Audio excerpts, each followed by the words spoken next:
请把你的 attendance scan 一下。对，教授在那个，见到您，我们都是很开心的。很开心。上了一个礼拜的班，又上了2天的课，大家都很疲劳，但是今天一看到你，精神十足啊！谢谢谢谢谢谢你们给我很多很多的鼓励，所以现在我就要从 TikTok，我要放多一点东西在我的 TikTok，在我的抖音，给比较多的人看到我，请关注我。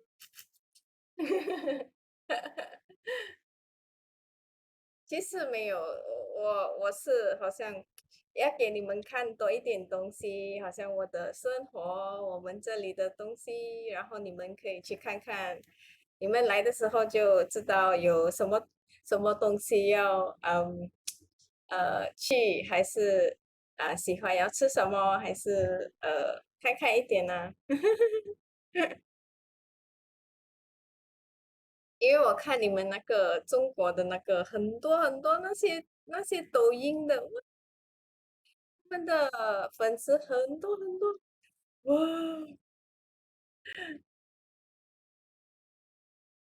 应该他们是他们有很多呃互动，跟他们的粉丝有互动，然后还有我看他们的要运动的有运动，要做肚皮的有肚皮舞，什么也有，很爽，很好看。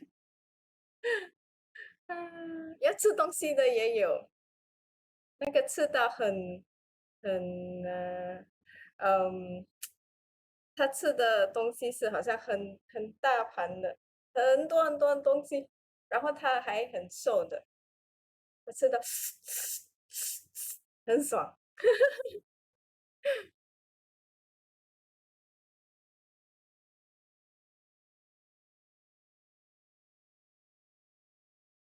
OK，yes，今天我们这里下雨哦，下雨，所以比较冷一点。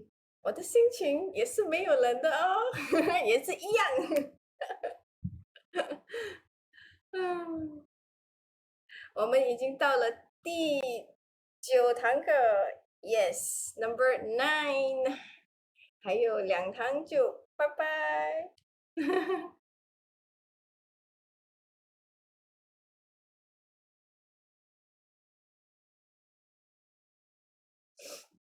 Okay, so please remember to scan for your attendance.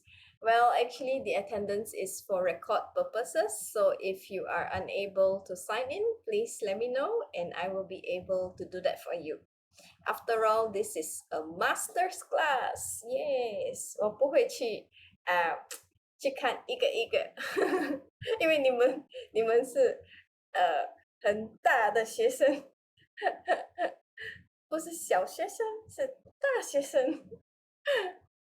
其实我已经我的华语是有进步了很多，因为我有时常跟你们聊天，然后还有有些你们也跟我讲很多东西，所以我是用我的那个 Google Translate 呀，所以我有时候我回你们的时候是用那个，整篇也是用那个 Google Translate 呀，so 很好，现在的科技很好，但是有时候你看到好像它的字好像没有怎么标准的，就是不对啊，对对对。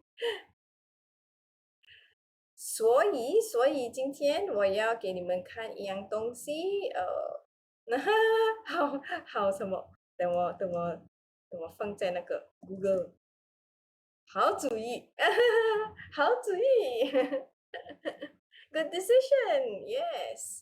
其实我会讲是没有什么问题，但是如果要给我看那个华语的那个字，我就不会了，因为太多那个，只有我的名跟123我会，12345678910。Other than that, I think it's quite complicated. Yes, I need to use Google Translate. OK 我说我要给你们看你们的那个 LMS，我有放一点东西在里面。我现在会给你们看。Give me a moment.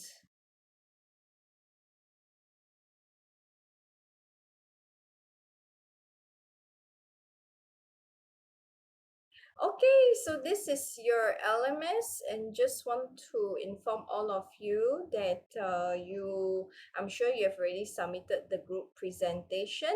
Our next due date will be for the group assignment, right? For the group assignment, and please be informed that only the group leader will submit. Yes, only the group leader will submit, and 你们要写你的 group leader 跟你的 team members, yes, in the cover page. Yeah, so that will be sufficient. And yeah, I don't need anything other than that. Yeah, because I need to just record the marks for the names that you have listed on the cover page. Yeah, so only the group leader will submit the file. 所以你们交上来的时候，我就可以看到你们的那个 turn it in 的那个 similarity。Yes，所以你们不用再merge the report。Yes， so I am able to see, like for example, the student over here, the similarity is 0. Whoa, 0. Whoa. Very good. Wow. 很好。然后还有马芳是我可以看到这里是5%, yeah, which is significantly very low. Yes, very good. Yeah, so I think the group leader just upload the file will do. Yeah, so I don't need everybody to upload. 等一下我印Yes，等一下我进错就不好啦。OK，Yes。So for individual case, individual 就你们要自己upload. Yes, so please save the file in the PDF format. Yes, wow, she is yeah, very fast. Wow, 7 5. 所以你们只有 upload 你的那个 assignment 就好了。我可以看到你们的全部的 similarity. If I click into the file, for example, the student, I'm able to see which line is similar and also where is the similarity coming from. For example, I can always click here and then I can see the similarity. Yes， 所以呢，我也可以 exclude bibliography，就是说我不会看你们的那个 references. Yes, so if I exclude that, it's already excluded. So the total is only 7%. Yeah, so 7%. If I click on this, it's it's the cover page. Yeah, so the cover page, I don't think it's contributing to the similarity. So yeah, I will consider this report as very original. Yes, and very good one. Yeah, so that's how we actually use Turnitin. So you do not have to give me this report anymore because I can see everything if you have submitted it online. Yes. Okay, so that is for the group. Sorry, this is for the individual assignment. And just to share with you that I have also uploaded the question last week, right? The question I asked, who is your role model at work? Yes, 谁是你的 role model? Yes, role model，role model，等一下，给我，我用这个 Chinese 榜样，yes，谁是你们的榜样？在做工的地方，yes。So, I think I have some students who gave me their answers. Yes. Jin Feng Cheng, uh, is the deputy GM of our company. He is an example in my work. He has a high professional level, good writing style, and a great personal charm. Wow. I think this deputy general manager is a person with full of charisma. Yes, 他走路的时候有风的。Yes, and it must be very knowledgeable man, have a lot of knowledge. And I believe that he is very professional in what he do, very skillful. Thank you, Sun Chao. Yes, I love your feedback. We have another student that provided his thoughts on this as well. He said that my PM is my role model. She has a strong working ability and is worth learning from. PM to me it's Prime Minister. Prime Minister? Are you referring to Prime Minister? Yes, but you mentioned that it's a she, so it should be a female. Or PM could also be personal manager. Yes, so anyway, she has strong working ability and is worth learning from. Yeah. Well, I think this person must be the role model because she has a very strong determination in doing the particular job, and is someone that you can refer to when you have questions. Yeah, so thank you so much. This one is an anonymous student.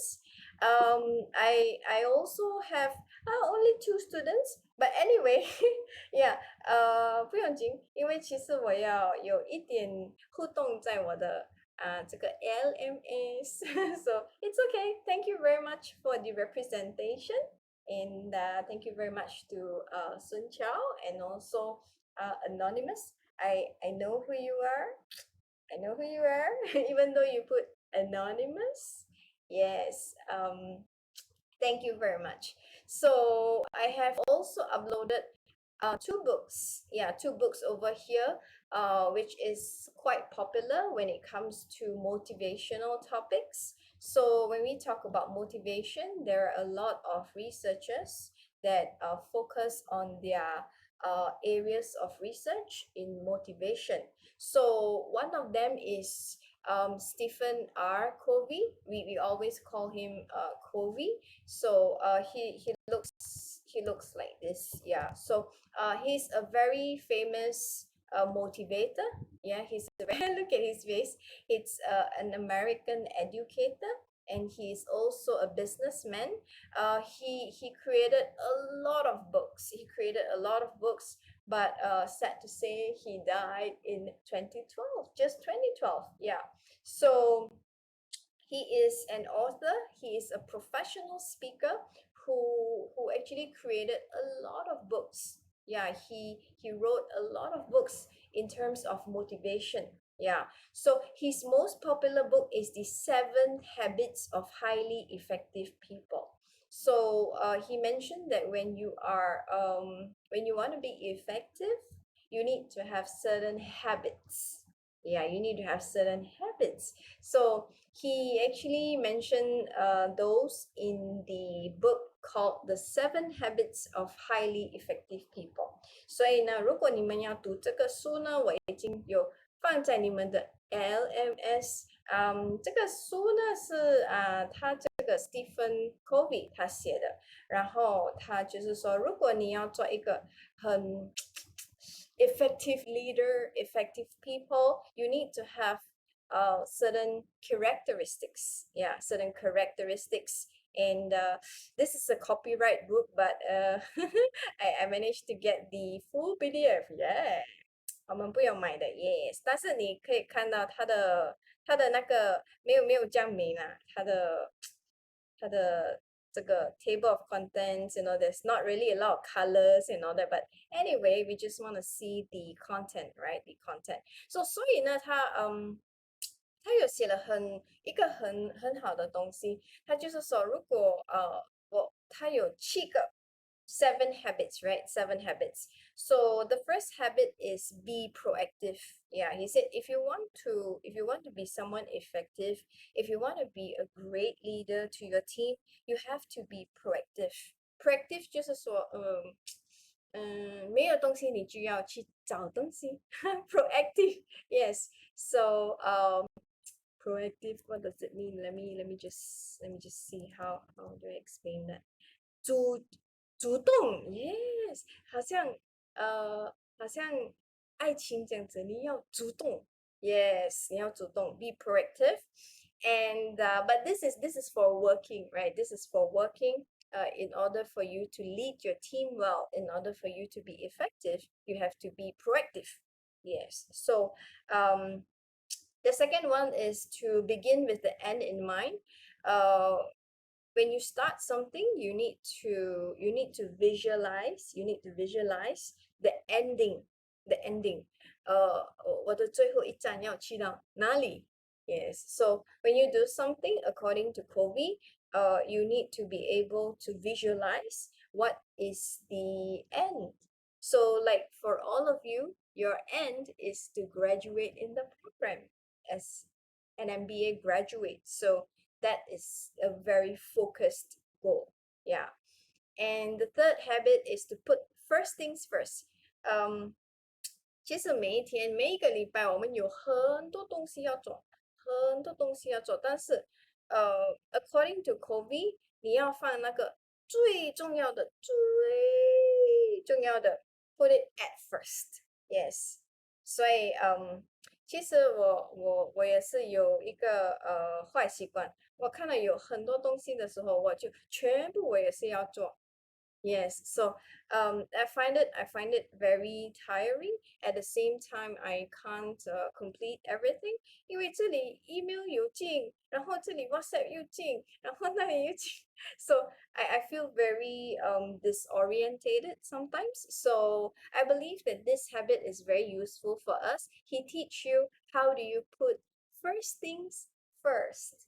Yes, first things first.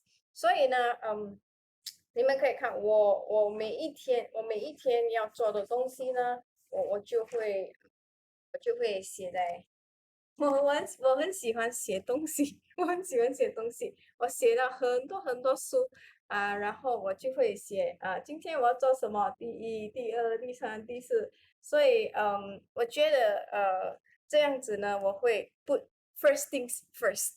Yes, and it works for me because at the end of the day, I get my first things done. And at the same time, I also completed it effectively, and the accuracy is also there. 也是会很准，因为我写那个第一个东西就是 I must do. Yeah, it's a must do thing. So that's why I find this very useful personally. And for the habit number 4, basically it's to think about win-win. Yeah, 其实我们做工呢，我们不要去compete, have a competition. It's good for us to basically cooperate. Yeah, so when we cooperate, in fact, you are benefiting yourself as well because you are giving yourself an opportunity to show your ability in doing something. Yeah, so there is no competition, but there's always a win-win. Yeah, and the fifth habit is to understand. You need to understand, then only people can understand you. Yeah, so what he mentioned is to be empathetic. So empathetic 就是说你要听人家讲什么，你才可以了解。然后人家就可以了解你。Yes, so 好像我的华语没有很好，但是我要去了解你们，我要听你们讲。Yes, empathetic. Then only I try, and you will try to understand me as well. Yeah, so it's very important to have empathetic communication because 有很多时候，我们也没有时间了，很赶，所以我们也不要听人家讲，你不用讲，你不用讲。So in a way, people are unable to understand you as well. Yeah, what you want. Yeah. So the fifth habit is basically to understand other people. Then only people can understand you. Yes. So the way he related it is very structured. So if you have time, you can go in and also read about it. And habit number 6 is synergize. Synergize means to have a creative cooperation. Yeah, so it's more or less related to habit number 4, whereby you need to cooperate, yeah, rather than compete. Yes. So the habit number 7 is my most favorite habit because it says we need to sharpen the saw. Yes, sharpen the saw means the saw means is this saw saw saw a saw is this. Yes, 这个叫什么？这个 hand saw saw. Yes, this is a saw. Yes. 句 什么？句子句句 Yes, yes. So why he said, oh, 5块买了，哇，很便宜。Yes. So why did he? You must be wondering, right? Hey, why he said sharpen the saw? It's so strange, right? Because how he see is that each and every one of us, we have our own abilities. We have our own strengths. It's just that we did not take time to understand it and to put it into a good use. Yeah. So the principle is like a saw. So imagine if a saw is no longer sharp, it's no longer serving its purpose. So it doesn't work as a saw anymore. So what he mentioned is that to sharpen the saw means 你们要自己 reflect. Yes, you need to reflect and you need to know what you're good at and you need to sharpen it. Yes, you need to sharpen it like a saw. If a saw is not sharpened, then it's not working. So even though you have the talent, it doesn't work for you. Yes, and you're unable to put it into a good use to lead your team or to work effectively. So his principle of sharpen the saw is very famous because many people actually use these words, sharpen the saw. Yeah, so now you know, sharpen the saw means is to take time to reflect on yourself. You see, he mentioned here that I don't have time to sharpen the saw. Yeah, 我没有时间去看我自己。I'm too busy sewing. Yeah, so I'm too busy. Yes. So he said that this is like a story, right? He said, "What are you doing?" So he asked this guy. So this guy says, "Can't you see? I'm sewing." Yeah. So oops. Let me just mute the participants.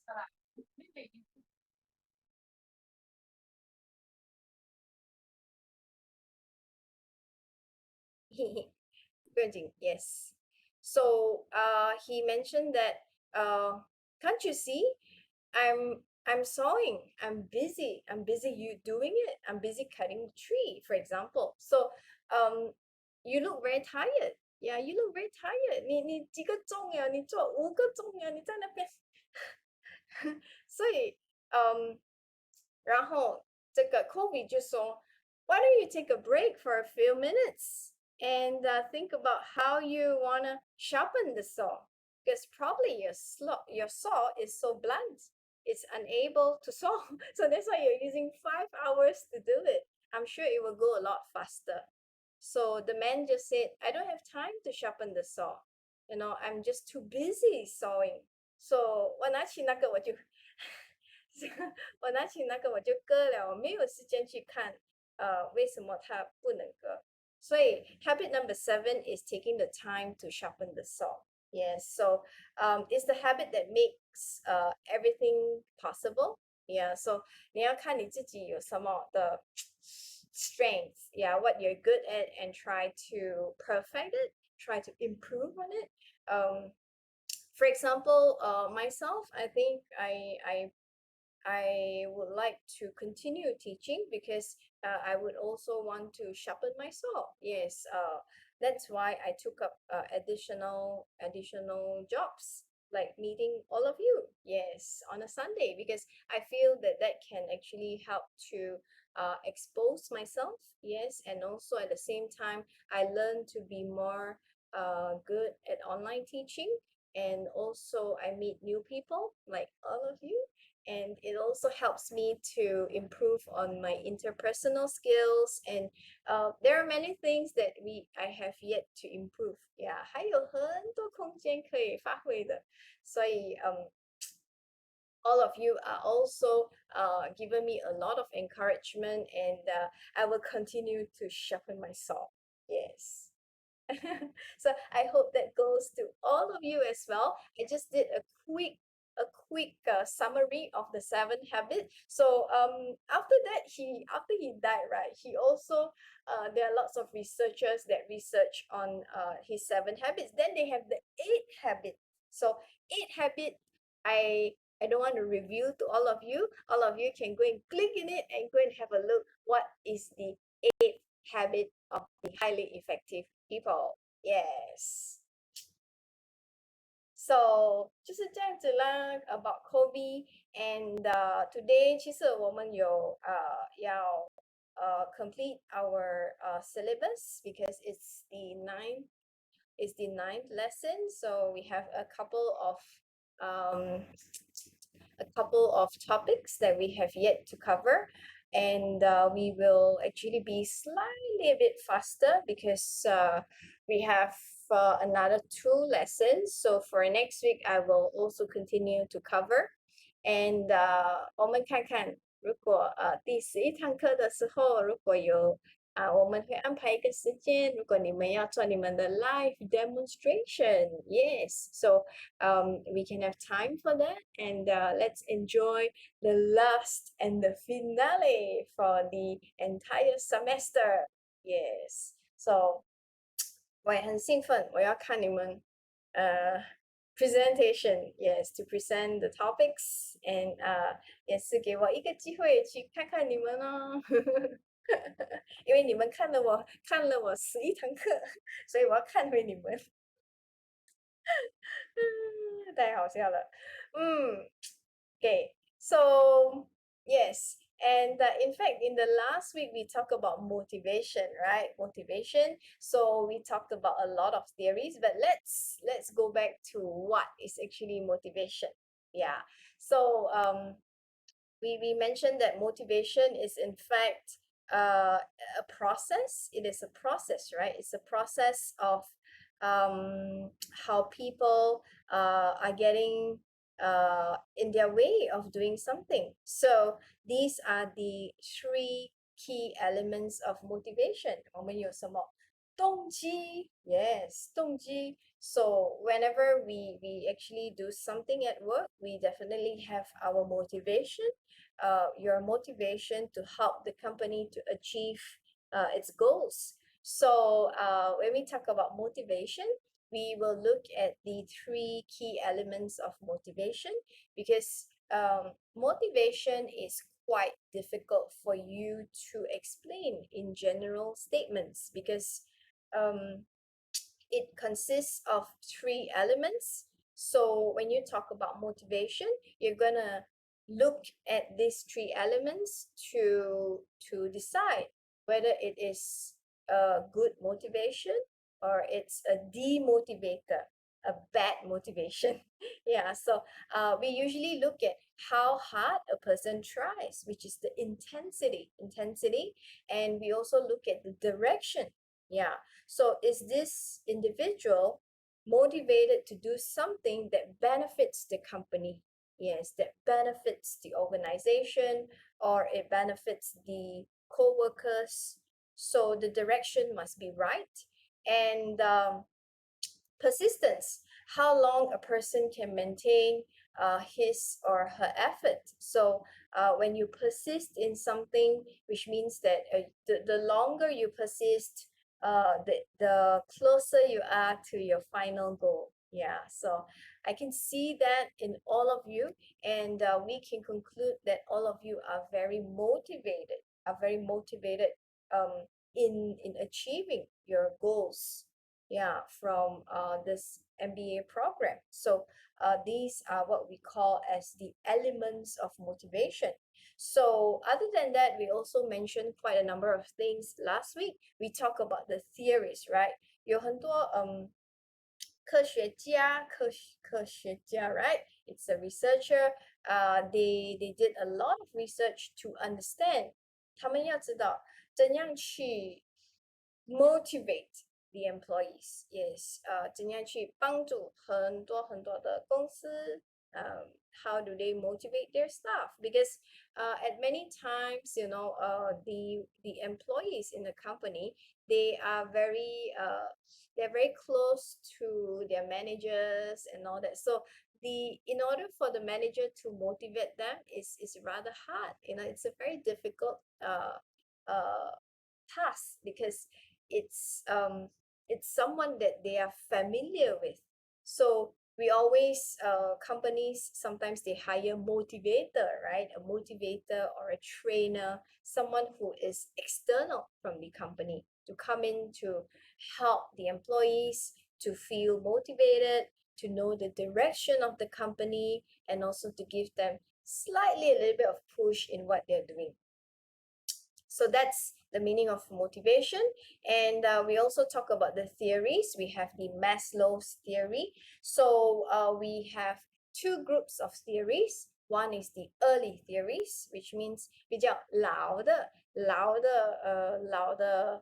科学家，他们就是Maslow's. We have Herzberg's and we have McLellan. So 他们三个呢就是有做了很多的research in motivation theories, and they also helped a lot of new researchers that came in to research about the topic of motivation.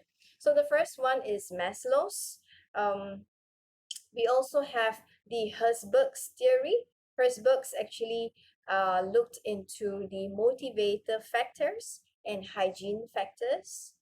And we also have the McLellan's theory, David McLellan. So McLellan says when you want to motivate someone, you need to give them achievement, power, and also affiliation. Yes, people want to be welcome. They want to feel that other people like them. They have a good interpersonal relationship with their staff. So McLellan says you need to give someone this three things in order to motivate them.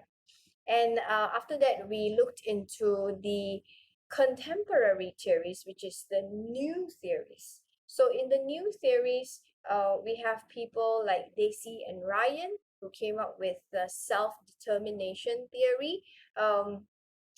He says that people wants to have control. They want to have control over the things that they do. Yeah, so if you keep monitoring them, it will not make them motivated. So Dacey and Ryan, in their self-determination theory, he says that you need to focus on making the employee like the job, which is the intrinsic motivation. Intrinsic motivation means something that is coming from the job itself. Yeah, so maybe the interest must be there. The interest, the passion must be in the job itself, rather than you pay them certain additional money to do the job. You ask them to work on OTs. Those are extrinsic motivation, external from the job itself. So he says that beneficial effects of intrinsic motivation, which means you need to make the job exciting enough, then only people will love it. Yeah, so that's how they proposed on their theory. So there are also a lot of people that work on the SDT and they came up with their own. So they have the cognitive evaluation theory. When you pay someone for work, it feels like something they want to do, more like something that they have to do. So when you pay someone to do something, it feels like the individual will feel like it's something that they they have to do because they take your money. Because you take salary, then you have to perform the job. So but it's not really making you very motivated. Yeah, so that's, which is quite true, right? We all always think we take the salary of our company, so yeah, I have to go to work because I take the salary. But am I really motivated? Who knows, right? So we don't know.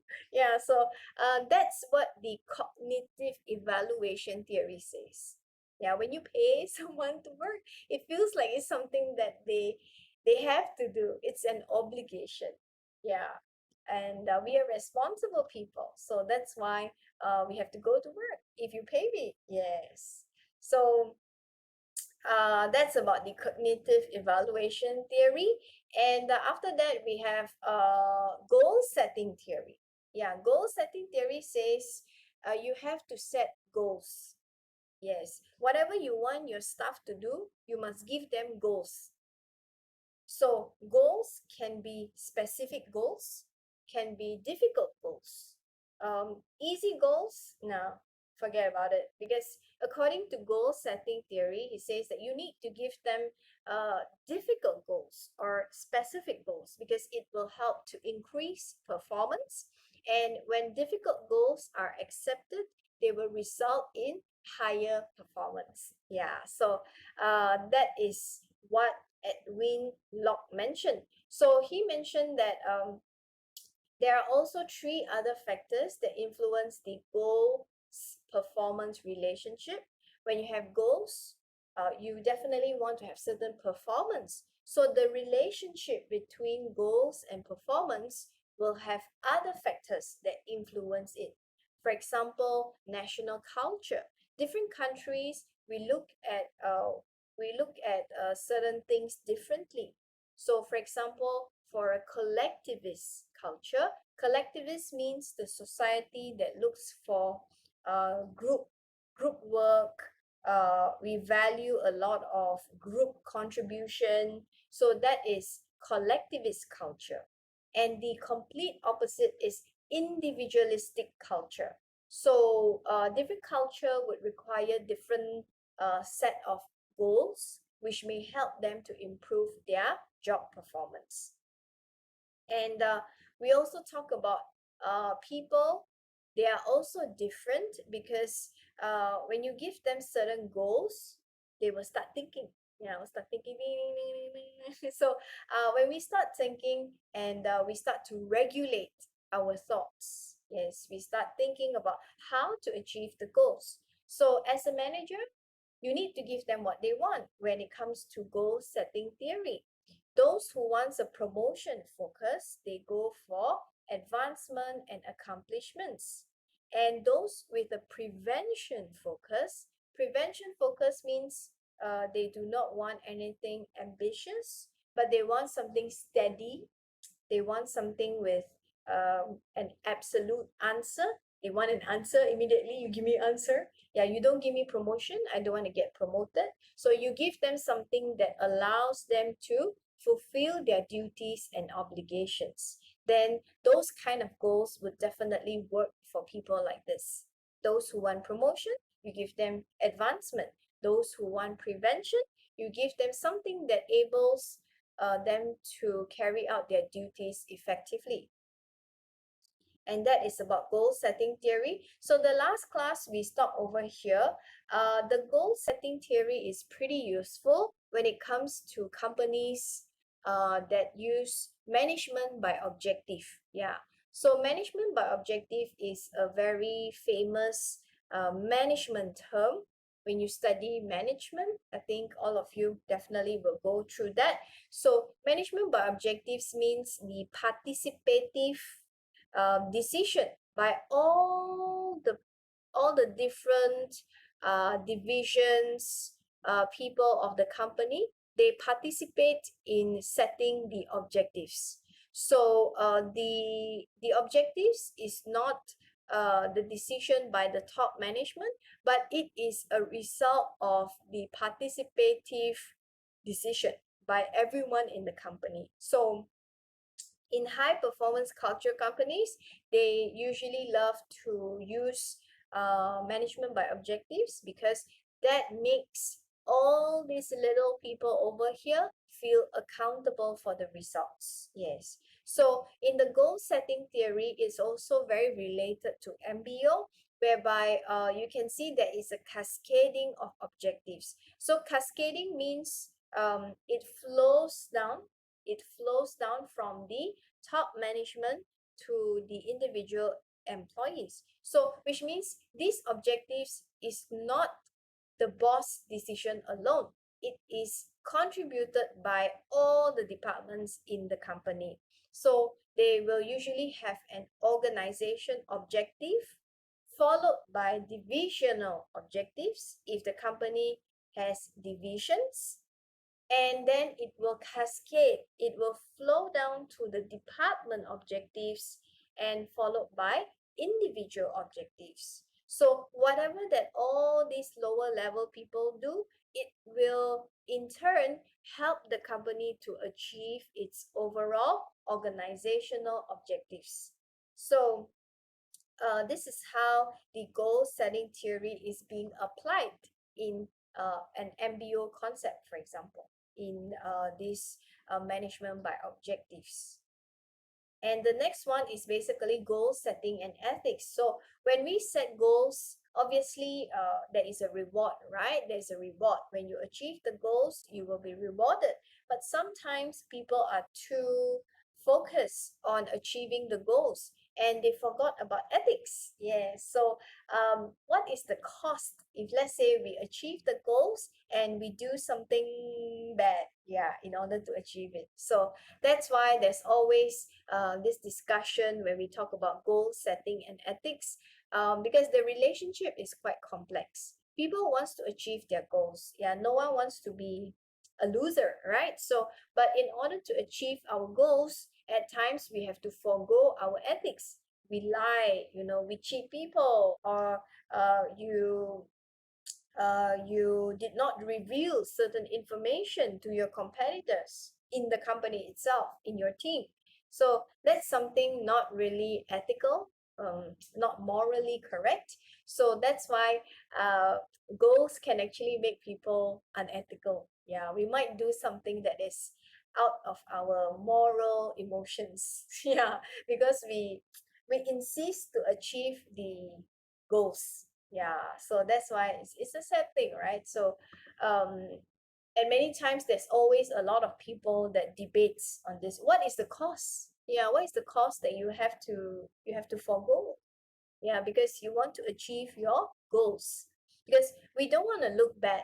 Yeah, we all of us, we don't want to look bad. We want to appear as a very as a high performer in our company. We all want to look good. So that's why we are all sometimes we are inclined towards doing something unethical. But I believe that with our strong mind, we can make a very sound decision. Yeah, which means a logical decision that will enable us to perform things ethically. Yeah. And the next one is basically self-efficacy theory. So this theory was not discussed last week. This is something new for this week. So the self-efficacy theory is created by Albert Bandura, who is also a psychologist. So all of them that research in the motivation theories are usually psychologists. Yeah. So psychologists, they are very interested in studying human behavior, right? So one of them is also Bandura. So Bandura is somewhere, he established his um, theory somewhere in 1963. 1963. So in 1963,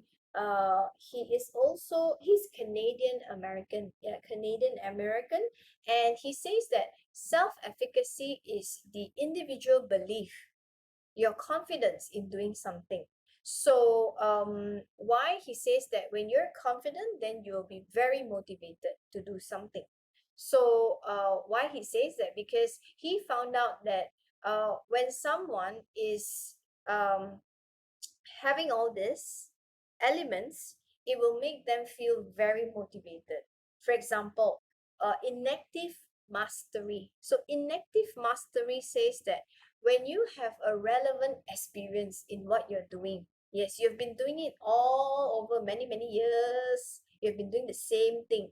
So when you have experience, you are very much confident in what you do. So when you're very much confident, the self-efficacy theory says you will be capable of performing the task. Yes, because you are very experienced. You have a vast knowledge in what you're doing. So that is the meaning of inactive mastery, which means you need to master something. Yeah. And the next one is, he says, when someone has a role model, you look at someone doing something and you want to be that person for, in the next coming 20 years. So vicarious modeling means you look at someone, right? So when you look at someone performing the task so well, you will also feel that, hey, I think I can do it. Yeah, I think I can do it, and I can be the person as well. So vicarious modeling suggests to us that when you see someone doing the task, you will tend to have higher self-confidence. Yeah, when you have higher self-confidence, then that leads to motivation. Yes. And when you have someone that's keep talking to you, someone that convince you, someone that motivates you, someone that encourage you to do this job, 你可以的 yes 加油，好像我这样子加油 yes. So I always give you guys a lot of encouragement. I say, can do it, yes, just submit. Yeah, so verbal persuasion, it works because people always like to be motivated by words. So verbal persuasion means you keep talking. Yeah, so if you guys want to motivate your people, if you want to use the self-efficacy theory, you need to keep talking. You need to keep telling the person that, hey, you can do it. Give this person a little bit of push. Yes, and he will have the necessary skills to be successful. And also, you need to make this person excited. Yes, excited in whatever that you want them to do. Yes, so like for example, to make them energized. So arousal means someone needs to be interested in what you're talking about. Yeah. Example, if I look at Douyin, so many people are there, there's a lot of people, then I will keep looking and looking and looking and I see, hey, that's something, yeah, very interesting. So you must make the person alert and very energized to put in the attention on what you're trying to tell this person to do. So Bandura says that when someone believes that he can do the job well, then it's very easy for you to motivate. Yeah, it's very easy for you to motivate the staff. And there are many books that place this theory as the self-efficacy theory or the social cognitive theory and the social learning theory. There are also other names for this theory, which is social cognitive theory and social learning theory, right? And of course, when you put self-efficacy and the goal setting theory together, yes, so you can see that it's actually related. In fact, the contemporary theories, there are quite a few that is has a relationship with one another. So one example is the self-efficacy and the goal setting theory. So when individual has the confidence in doing something, then he will have a high levels of job or task performance, and this will basically helping the individual to perform the task better. So when the manager sets difficult or specific goals, then if the person accept it because he feels that he have the confidence to perform the job, then he will have a higher level of job performance. And when the individual sets higher personal self-set goals, he will also have higher levels of job or task performance because he believes that he has the confidence in doing it. So the joint effect means both theories, goal setting and self-efficacy, they have its relationship with one another. Yes, so all these theories, in fact, I think they work on each other's findings and they come up with their own theory. Yeah, so the best way for a manager to use verbal persuasion, 你要跟他们讲 yes, 你要跟他们讲你可以的 and you need to tell them that I have a very high expectations on you. Yes, so from a psychology point of view, I think I mentioned this before in the topic of perception. So Pygmalion effect is a psychological approach. It's an approach to say that when you say you have a high expectations on your students or on your staff, in a way your staff will perceive it as they have to achieve it. Yeah, because you have this high expectation. 你有很大的期望. Yes, so you need to tell them, I expect this from you. I have a high expectations on your work. So you have to cooperate and you have to help me out. So that's how the self-fulfilling prophecy or the Pygmalion effect takes place. Yeah, because in terms of psychology, when you tell someone your expectations in the position of a manager, the other person will feel that they will try their best to achieve it. They will try their best because they have in mind that you are expecting something from them. Yeah, so that's why the self-fulfilling prophecy says believing in something that can make it true. Yeah, so the staff will try to achieve it because he knows that he doesn't want to let you down. Yeah, unless there's something out of his control that happened. Other than that, he will try to achieve it. Yeah, so there are many training programs that use inactive mastery because we want to train someone to be good at what they're doing, and they also use these concepts in self-efficacy theory.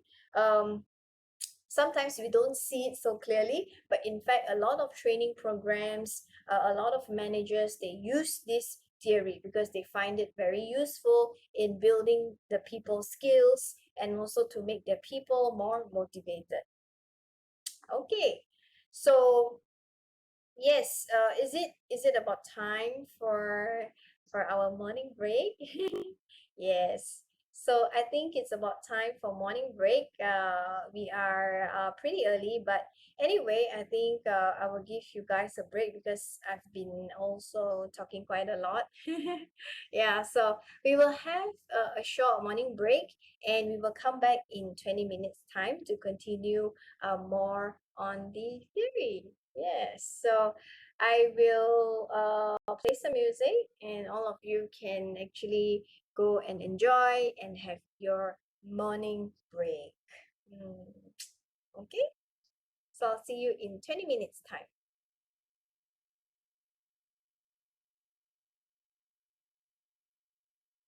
See you later. See you later. Okay.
Tonight we will fight for the right to stay alive, 'cause you know we live for the music. We are breathing love. And tonight we will fight for the rhythm of our life, and we'll always keep on dancing. We are breathing love. We're fighting for love tonight.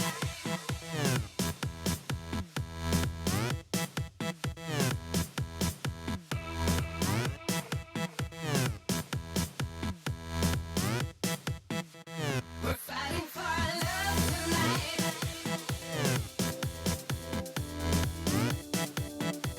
We're fighting for love tonight.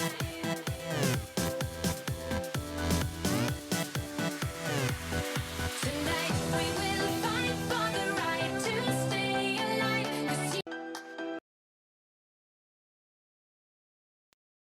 Hello, are you back? 回来了没有？返来了，返来了。谁会讲客班家话？长老师，返来了。Yeah, so, 我应该是会讲几个语言，会讲一点点客家话，还有会讲福建的朋友，Hokkien话，我们槟城的全部是大多数就是讲 Hokkien 话，可能是 Hokkien 人。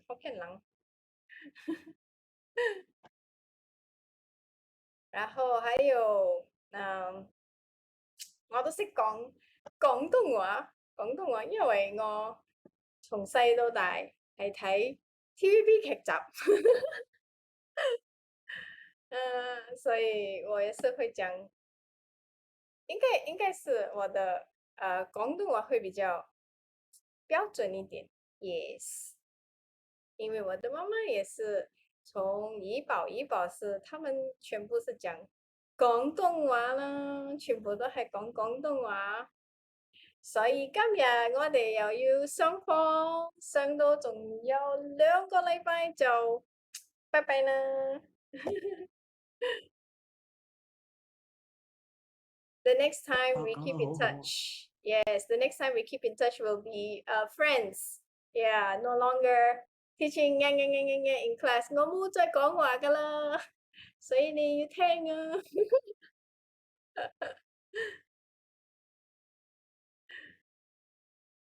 然後還有會馬來語 ，yes， 馬來語是我們的如果你要去政府的那個部門，就要講馬來語哦，因為他們全部是馬來人，大多數是馬來人 ，yes。So， 但是我的馬來語也是不是很標準，好像華語這樣子，因為我沒有時常有人跟我講馬來語，所以就不能，我也是忘記了很多那些寫字，如果要寫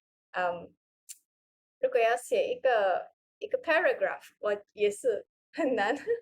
那個好像跟警察講的我就會，因為那個真的是很需要。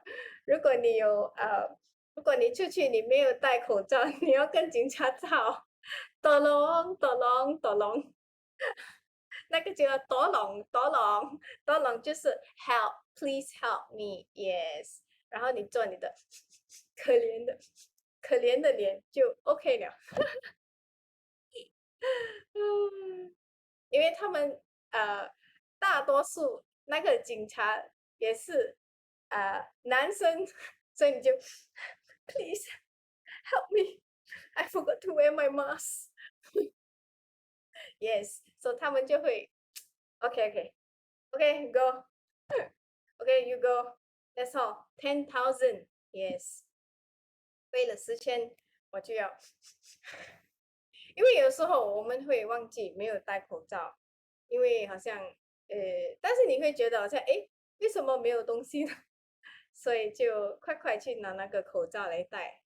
如果如果出去的话，如果警察看到就会被罚款10,000，所以10,000块，10,000，我没有这样多的10,000给他。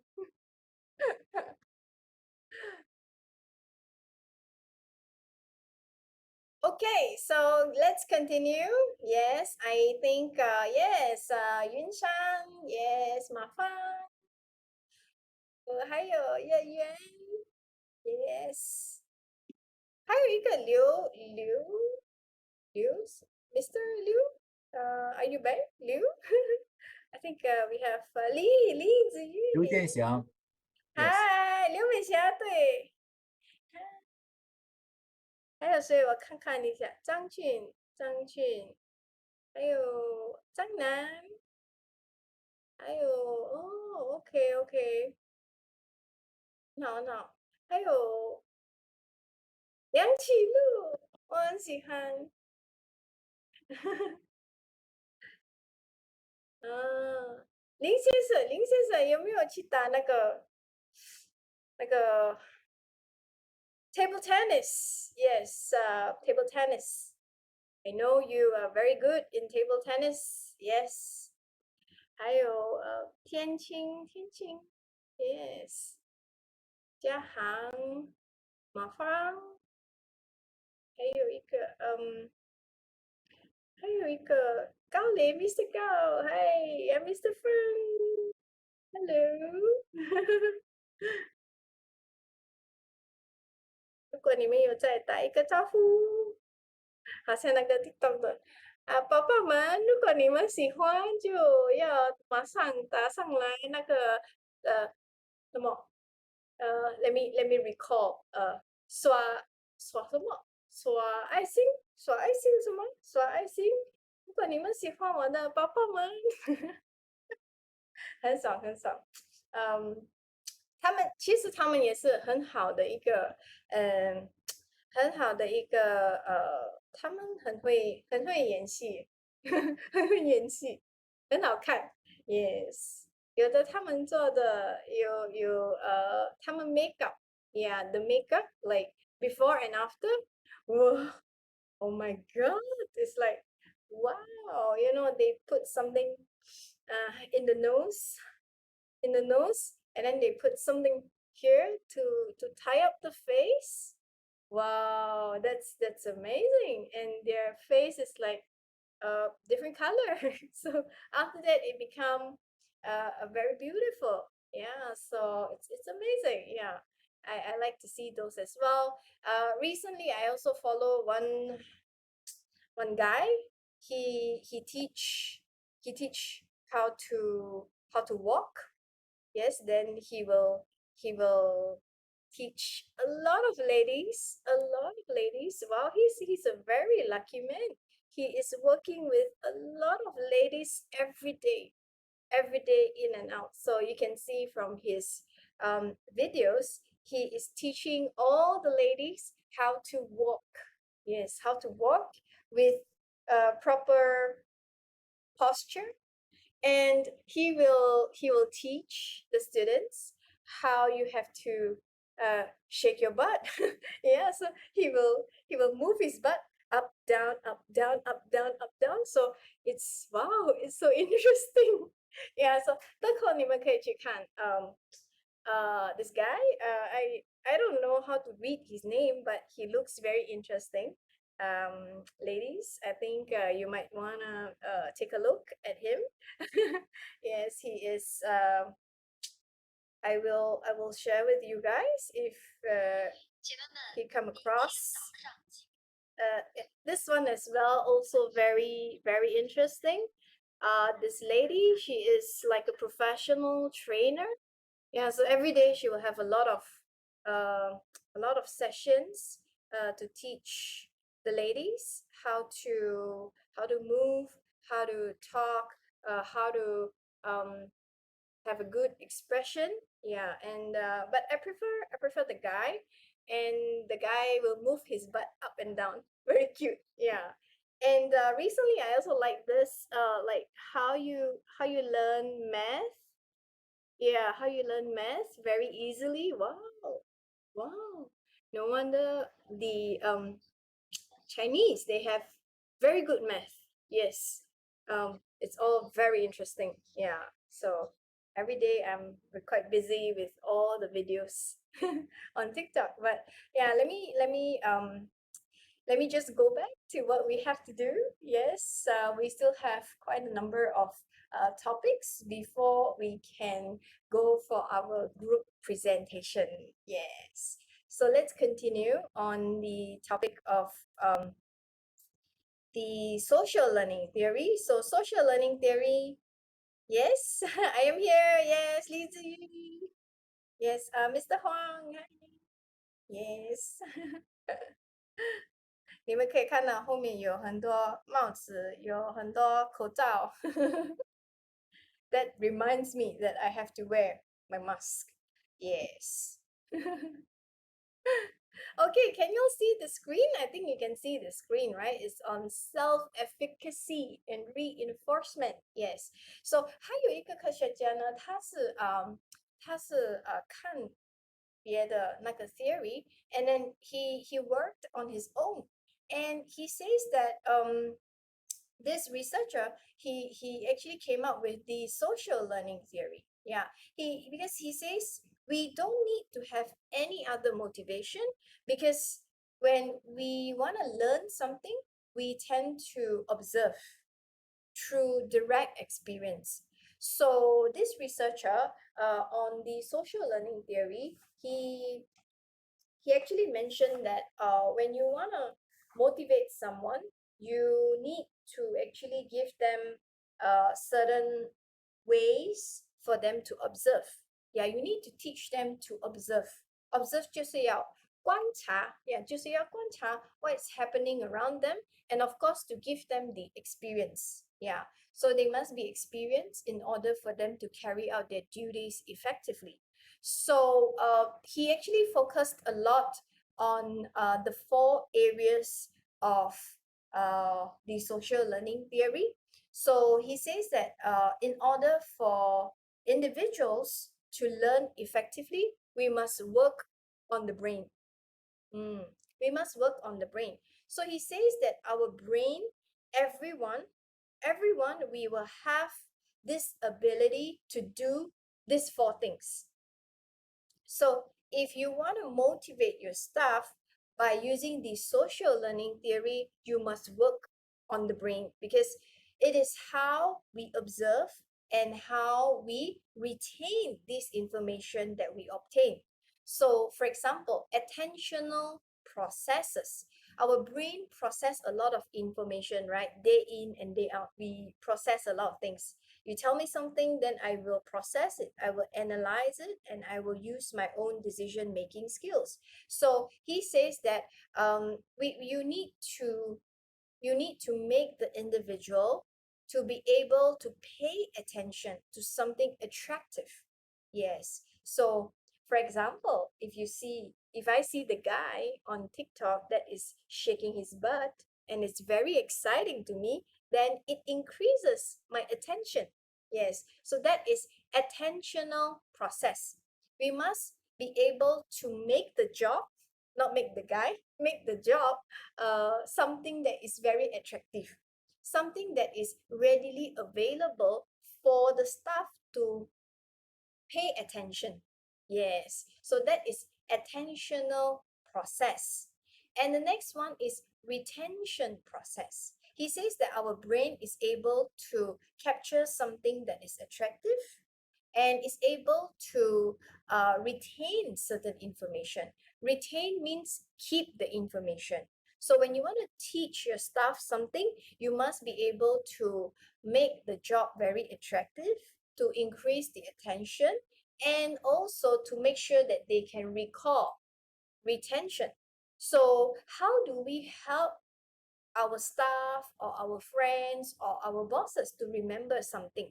So for me, I like to jot something. I like to write whatever. So when you tell me something, I will start to take out my book and I will start writing. You can see that actually I'm writing a lot of stuff, a lot of stuff, just to make myself understand um something before I deliver it to all of you.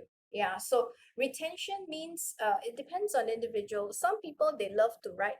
Yeah, like me, I love to write something. So the way when I write it, I will retain it easier.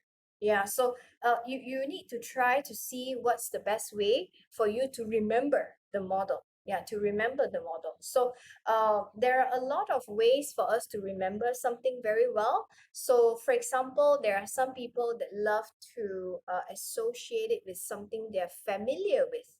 So, when you want to remember something, it must be allowing your brain to be able to associate. You can visualize. So, that's how you can remember it or retain it for future purposes. And the next one is motor reproduction. Motor reproduction means the individual must be able to perform the job well. So you tell them something exciting, they have attention, they retain it, but they need to be able to process and they need to perform it. Yes, they need to do it. So that's how they're able to increase their motor reproduction. And the last one is reinforcement. So as a manager, as a trainer, this is very useful because um, other than looking at how your staff perform the job, you must reinforce. Reinforce means what? 要强调. Yes, 强调 reinforcement. So which means that when the person performs the activity, you must give them feedback. You must tell them this is the correct way I'm teaching you. You do it once for me. And the next time when this person repeats the process, you will re-look into it and you will give feedback. That is how you reinforce. Reinforce means to make the information permanently retained in the brain. Yes. So that is how social learning theory propose on the motivation. Yes, you need to be able to allow someone to have a direct experience and people learn through observation. And of course, apart from the social learning theory, we also have the expectancy theory. Expectancy theory is created by this guy called Victor Vroom. By the way, I forgot to add in, this social learning theory is also created by Albert Bandura. Yeah, the same guy with the self-efficacy theory. So he focused a lot on behavior, observation, and direct experience. He created this theory somewhere in 1977. Yeah, 1977. And the next one is Victor Vroom. So Vroom's theory is somewhere in 1964. So 1964, as you know, during that time, Victor Vroom actually had this opinion about motivation. He says that when you want to motivate someone, individuals always like to expect. We expect that if we put in more effort, we'll get more return.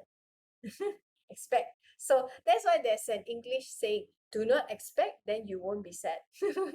Like this year, I think all of us in Malaysia, we do not expect anything from our companies because last year we were not doing well. So we don't expect anything.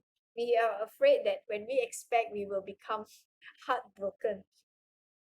Heartbroken. Yes, so we better don't expect. So, but according to Victor Vroom, he says that individuals, you tend to expect. When you do something at work, you expect that your bosses will pay you. You expect that you will get the rewards. You expect that when you put in the effort in doing something, you will get something in return. So this is what Victor Vroom proposed. He says that individuals, when you exert effort, when you put in effort, you expect something. Yes, because maybe the outcome is very attractive to you. You want it so badly, so that's why you put in a lot of effort in this particular job or in this particular project. So he says that there are three relationships between the effort and performance. Effort means what you put in, neither noli. Yes, effort and performance. And the performance will link to rewards, and the rewards will link to your personal goals. Maybe when you put in a lot of effort, you get an attractive reward. And that attractive reward is consistent with your personal goals. You feel like, there is a sense of achievement once you get the reward. And that reward will make you feel like it's a self-actualization. Yeah, to you, it's so important. So to me, it might not be important, but like I said, self-actualization is different from each other. So the expectancy theory says that there are three relationships between these three fellas over here. These three guys over here, they are related. Effort and performance, performance and rewards, and rewards with personal goals. So he put it in this three relationship, but there are three terms. There are three words that he used. One is expectancy. Second one is instrumentality, and the last one is valence. So he put it in a nicer word so that it explains this thing over here. But the way he sees it is that individual efforts is linked to individual performance, which will help you to get your organization rewards. And if the organization pays you well and it is consistent with your personal goals, then you will be very motivated. Yeah, so that is why we do something. That's why we put in a lot of effort in a certain project or on a certain task that is given to us. Because whatever that we get at the end of the day, it's very consistent with our personal goals. Yes. So Victor Vroom says that individual efforts will lead to individual performance. And the individual believe that expect will get something from the organizations, and the organization rewards is in line or it's consistent with the personal goals. That is how an individuals can be motivated. That is how he sees it in the expectancy theory. And expectancy theory says it's very applicable because why a lot of workers, they are not motivated and only do the minimum. Yes, so this theory, it helps to explain why a lot of workers in the company, right? They immediately 5 o'clock they will clock out. They will not do extra, but they will not come late to work. They will only do the minimum. Yes, because of the expectancy theory.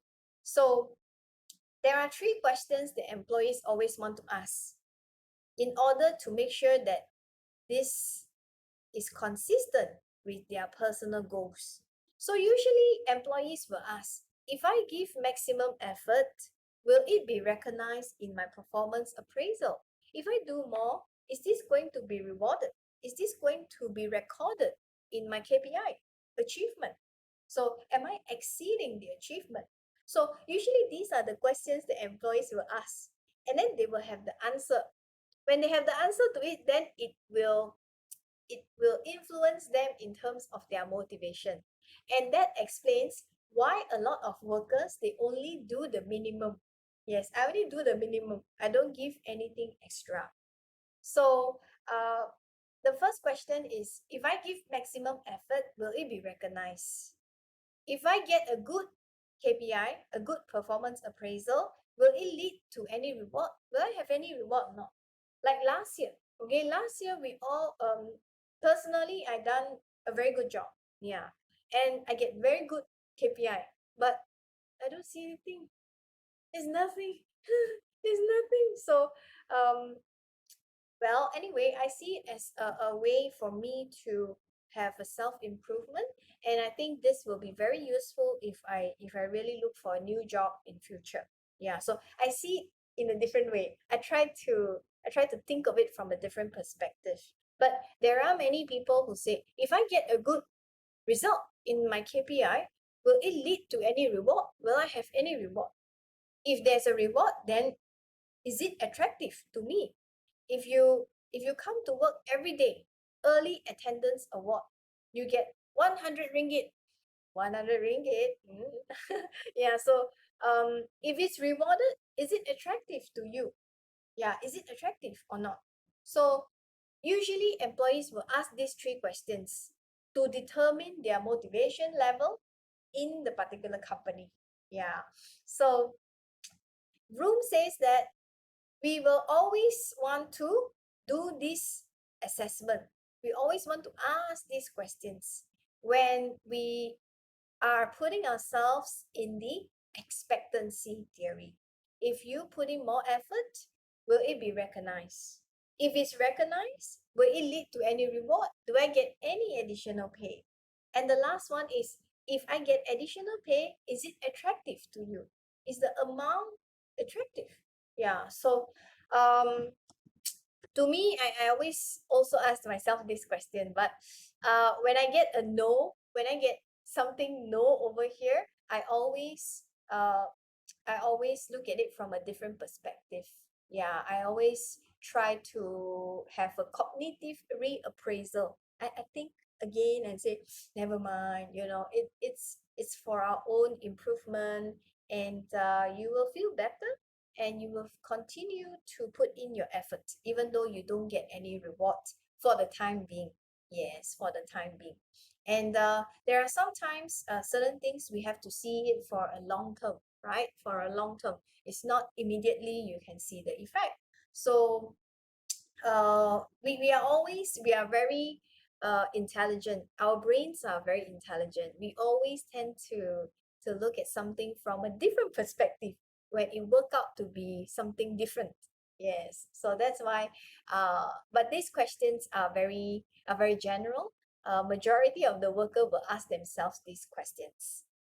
So as you know, many companies, they also have the early attendance reward, right? So do you think it's good for companies to have the early attendance reward?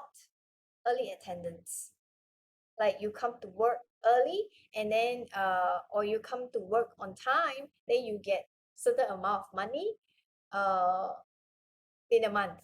Yeah, so what do you think about the early attendance program?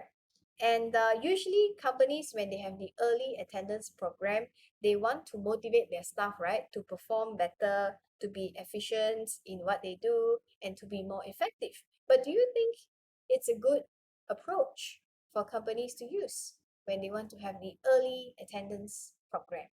Yeah, so you can keep your opinions coming in, and let me know if your company is using it. Is it effective? Is it successful? Is it well implemented? And do all the staff actually come on time? Yeah, it's because of that, and also have improved performance. Yeah, so what do they think about it? So let me know. You can put it in the chat box, yeah, as I go along in the lecture. So the next theory is we look at organizational justice theories.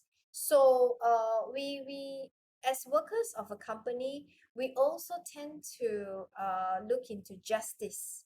Justice means the fairness, right? Whether we are treated equally, and whether we are being treated fairly. So when we talk about justice, it's always being fair. Yeah, whether you have been treated fairly, and whether you have your boss treats you with a lot of 正义. Yes, justice. So when it comes to justice, we have a few researchers as well that look into the theories related to organizational justice. So one guy is John Stacy Adams. Yeah, so Adams is an American. So he came up with this theory in somewhere 1960s. So he says that employees are motivated or not motivated based on the equity theory because they always compare. They always compare. They compare with who? They compare with the relevant others. We usually compare with people in the same company that's doing the same job. Yes. So Adams says that we always have this comparison. We always have this in our brain, we always have this ruler. The ruler, we always compare. Yeah. And then when we compare, we will form certain perceptions. Yeah, 我们有很多知觉，所以我们会跟人家比。Yes，我们会比。所以 when you compare, there are three situations that might arise. Yes. So if this is you, A is you, and B is the others. So if you are if your outcome over your input, yes, if your outcome and input is actually what you get, your outcome divide by your input is less than the other people that's doing the same thing like you, which means you are under rewarded because you put in the same input but your outcome is less than B. So which means you compare. Yeah, if let's say I'm a lecturer, I am a professor, I'm teaching 5 classes. I also teach on Sundays, but I get lesser pay than you. So which means when you compare, you will feel there is inequity, unfair. And because you are under rewarded, yes, you put in the same input, but you get lesser output. So that is under rewarded. Okay, so under rewarded, there will be certain things that the individual will do. Yes, I will share with you. So when you perceive yourself and the others are equal, you both get same outcome with the same amount of input, then it's equal. But if let's say you put in the same amount of input, but you get more outcome than the other professor, which means that you are being over rewarded. So individuals, we tend to compare. According to Adams, we always compare with the relevant others. So when you compare, there will be several perceptions, whether there is under rewarded or over rewarded. So when you are under rewarded, it is quite negative, right? Because you put in the same effort, but you get less money.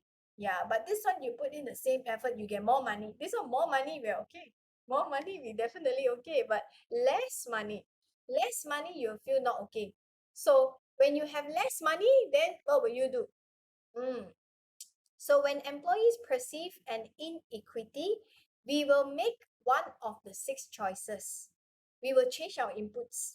Yes, so I do less. Yeah, why do I need to do more? Because if I put in the same thing, I still get lesser outcome. So why not I just put in less? Yeah, so I will change my input or I will change my outcome. So changing outcome will be for people who work on piece rate jobs. Piece rate means maybe in the factory, when they produce more output, they will get more paid because it's paid. It's a piece rate job.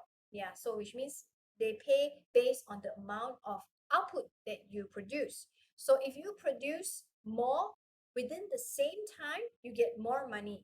So for example, workers who work in a job like this, they will change their outcome because they want to produce higher quantity at the same time. So they will do it very fast. Yes, to make sure that they have higher quantity, but the quality, we don't know. Yeah, so we will change the outcome. Or we will start to reflect. We will start to reflect on ourselves. Yeah. So sometimes when you have inequity, you will feel that I'm working so hard, but I don't get the amount of money. I don't get the same pay with the others. I think I'm working harder than anyone else. The stress will come in. You feel tired, job burnout, you feel like you're doing a lot, but you're not getting the reward. So this will have you will actually have a perception of yourself that you work very hard. Yeah. And or at the same time, you will shift your perception about others.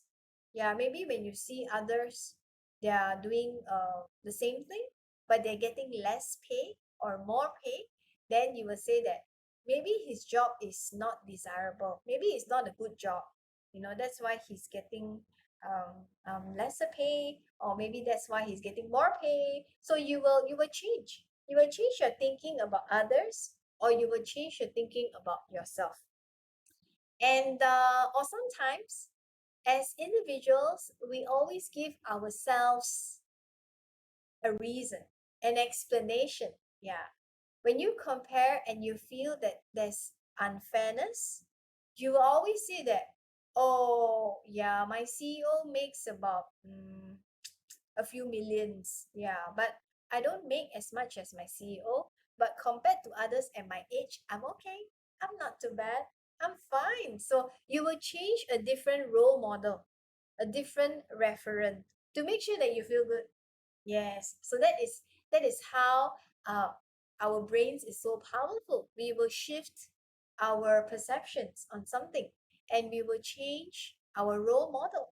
Yeah, compared to others at my age, I'm okay because I have a house, I have a car, I have a family, I have commitments, and I manage all of them very well. So I'm not too bad. Yes, even though I may not be as rich as my CEO. Or the last one will be the worst outcome, which is to leave your company. Yeah. So when you feel that there is any unfairness, you will make one of the 6 choices over here. So of course, leaving the company is not a very good option. It's not a very good choice, right? So it is how we actually change our perceptions when we feel that there is something unfair. Yeah, when we are being treated unfairly, we will do something like this. Yeah, either one of it. So when we talk about organizational justice, 正义, right? 正义 in the workplace, overall perception of what is fair in the workplace. So usually as individuals, we always want to look at fairness, right? Fairness in the outcome, distributive justice, which means the outcome must be fair. Yeah, and the procedure must be fair. Procedure is when we have KPI, right? When your boss say, nah, I don't think you achieved this. I don't think it's still not right. It's not the time. I don't want to promote you yet because it's not time. It's not your time yet. So you need to tell me what is not my time. What is the procedure? What is the fairness of the procedure to determine that it's not right for me to get the promotion? That is the meaning of procedural justice. The process must be fair. And the last one is interactional justice. Interactional justice means when someone tells you, when your supervisor or your manager tells you that you are not going to be promoted, did he tell you in a nice way? The interpersonal treatment, is it fair? The way he treated you, the way he talked to you, did he yell at you, or did he just say it very nicely? Or when you get a pay raise, when you get an increment, how did your boss tell you? Yeah, so the interactional justice means what is the quality of the interpersonal treatment when your supervisor tell you about a pay raise or a pay cut. Yeah, I want to cut your pay, but the way the supervisor tell you, it must be fair. Yeah, it must consist of certain fairness. Yeah, the quality of the treatment must be fair. So when we talk about fairness, there are also 3 different areas of fairness when it comes to the perception of what is fair in the workplace. Yeah. And of course, many people sees justice as very important. When we all go out to work, we want to be treated fairly. We want to have an equitable treatment in the process, in the interpersonal treatment. So justice is a very important factor. Yeah, it will link to higher levels of task performance, and people feel that they are proud to be in the organization because they feel they have been treated fairly. Yeah. So a third party or reactions to injustice can be very important. It can cause a huge implication on the company if, let's say, they are being treated unfairly. Yeah. So imagine if you just dismiss an employee without treating them with justice. They will go to the labor department, labor office to complain the company. And that can cause a huge effects on the company's image and the company's perception.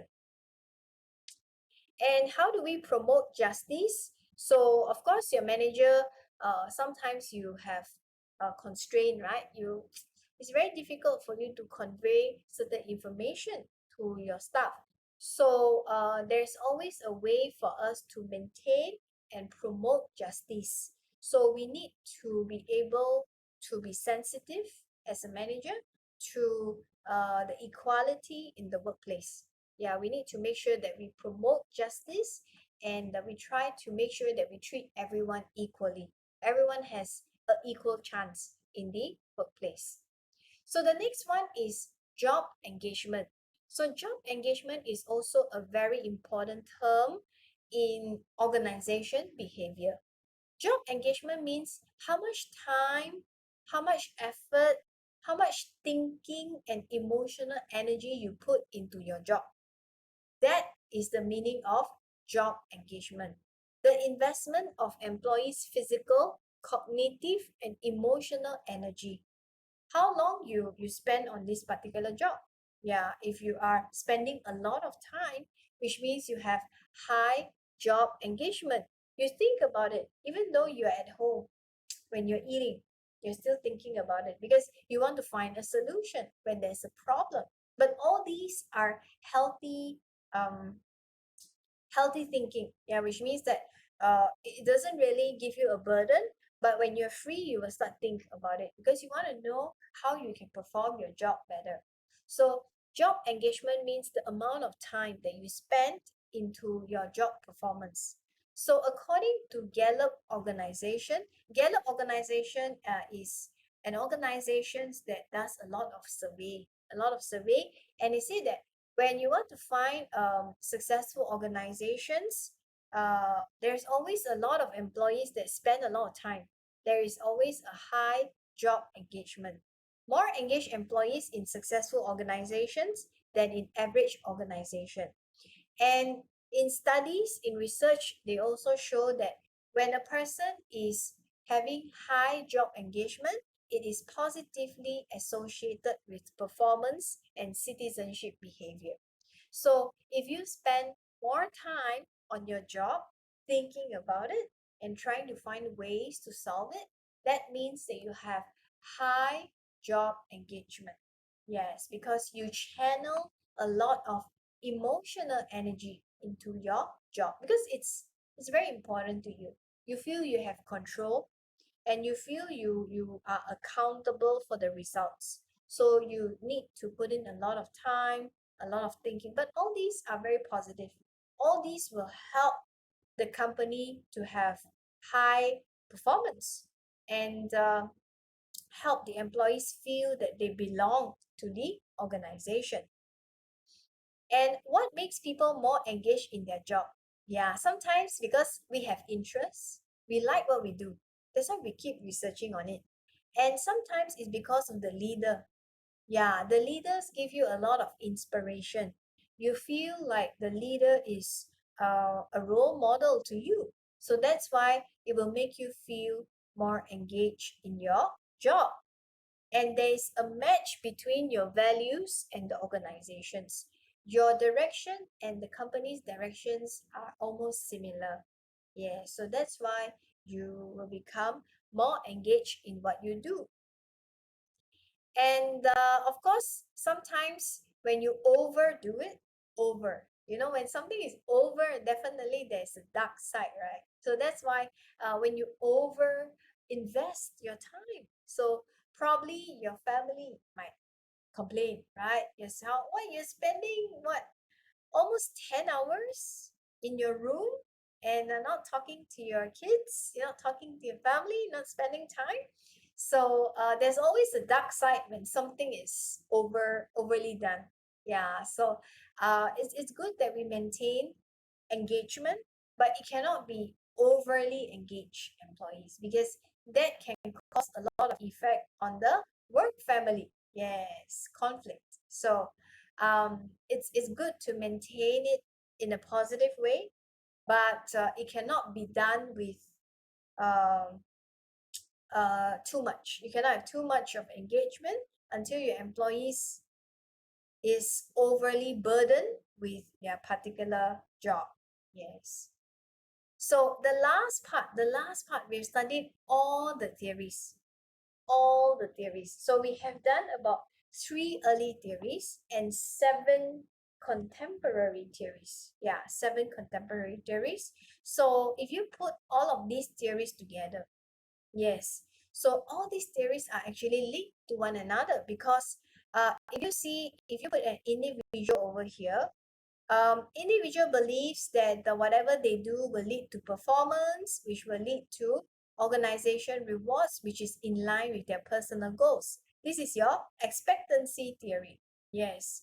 So we also have individual efforts who doesn't believe in all these things, but they believe in achieving. They believe in if they are high achievers, they're able to achieve their personal goals. McClelland's theory of needs. So he says you don't need to give individual performance, reward, and all that. You just need to give them what they want. If someone is an achiever, you need to give them a project that allows them to be ambitious, to achieve certain goals. So individual efforts may also be applicable to achievers, which will supersede these two. Yes, so that's why you see the arrow is here. And sometimes individual efforts, they believe that they can do the job well because they master it, they have experience. So this is the self-efficacy theory. Yes. So, and some people, they want to have specific objectives. They want to have specific goals. So that is the goal setting theory that links to individual performance. Yes. And we need to have performance evaluation criteria to help the individual to achieve the rewards. And according to behaviorists says that you need to reinforce. When you teach someone something, you need to reinforce. You need to give them the role model. You need to allow them to have inactive mastery. So that is your social learning theory. Yes. And if you look at this part over here, there is a link to personal goals. That is how individuals are motivated to achieve the personal goals. Because according to goal setting theory, goals direct behavior. And that will form a link again into motivation. So when we look at organization rewards, individuals also tend to look at justice because we want to be treated equally. So we will start to compare. So when we compare organizational rewards against our input, then we will see whether it is equitable or not equitable. So this is the equity theory. Yes. So that is why when an individuals have their own personal goals, their motivation, if you put all of these theories together, it's actually going to link to one another because researchers, they work on each other's work, yes, to improvise and to improve their own theory. Yes, so that's why you're able to put all these contemporary theories together. The contemporary theories of motivation on this chart over here. So at the end of the day, what are some of the implications for managers? Why do you need to look into motivation? Because make sure that what you're facilitating to your employees is good enough. It can help them to achieve or to tie their goals to the goals of the organization, and try to look at the type of behavior of your employees and how you can motivate them well. And of course, we also try to use rewards. According to a lot of theories, we try to give rewards. But when you give rewards, you have to make sure that your staff continue to put in the passion, continue to be engaged in that particular job. So at the same time, the goals that you set, it must be specific or difficult so that the staff is able to achieve and they can accept the difficulty of the goals. And we also talk about expectancy theory. Yes, individuals, we always love to expect. We expect a lot of things. We hope that when we put in more effort, we will get more rewards. Yes, so it offers a powerful explanation. Sometimes why some employees they are more productive, why some employees they are less frequently absent from the job because they are very happy to come to work. Every day they will go to work. And why some companies have lower turnover. Turnover means it's the absenteeism and also resignation. How many staff resign from the company? So if the company has a high turnover, which means that it's not a good place for employees to work. Many people tend to go in and then they resign. After they go in and then very fast they will resign. So when a company has a high turnover, there must be something wrong that is not applicable to the employees. That's why they can't stay there for a long time. So when making decisions about the resource of your organization, you need to consider how it is being distributed. Is it equal? Are you treating your employees with equality? And whether your actions demonstrate that you respect those involved. So we all love to be respected. We all want to feel that we are treated equally. So according to the equity theory, when employees perceive that they are not treated fairly, they will have 6 different ways of expressing it. Yeah, so that we have already covered just now under the equity theory. Okay, so we have come to the end of the motivation chapter. I know we have talked about a lot of theories, and you have a lot of informations around you. So it's time to take maybe a short water break, and we will come back to talk about group behavior. Yeah, so as you can see, for the past 9 weeks, we have talked about individual behavior. So we talk about interpersonal skills, we talk about diversity, 多样性, and then we talk about personality, we talk about 价值观, we talk about values, we talk about 自觉, we talk about perception, and we also talk about the motivation. Yeah, how do you motivate your staff? And there are many people that have different ways of looking at motivation. Yeah, so what we've covered in the theories is based on the books, but of course, there are many researchers or there are many speakers that look at motivation differently. Yeah, there are also a lot of different ways of motivating your employees in the organization. And now we have moved to the final part of organization behavior, which is to looking at the group behavior. So when you have a group, why many companies focus on having groups? Yes, what can groups actually do? What are their implications to the organization? Yes, so we will talk about this shortly after our water break. Yes, you can have a short water break and we can come back and of course have more discussions together on the foundations of group behavior. Okay, so let's have a water break. Yes, a short water break.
Okay, hey, I'm back.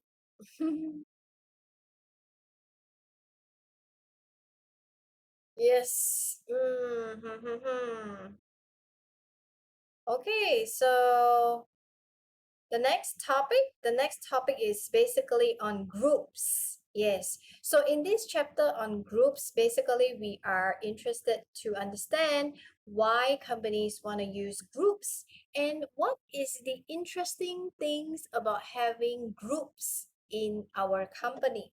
So apart from understanding individuals, it is also important for managers to realize the effect of using groups in a company.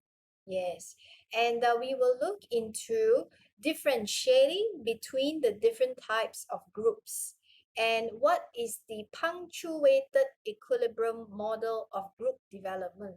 So when we want to create a group, yes, we must make sure that the team members in the groups are well facilitated. We help them across certain stages.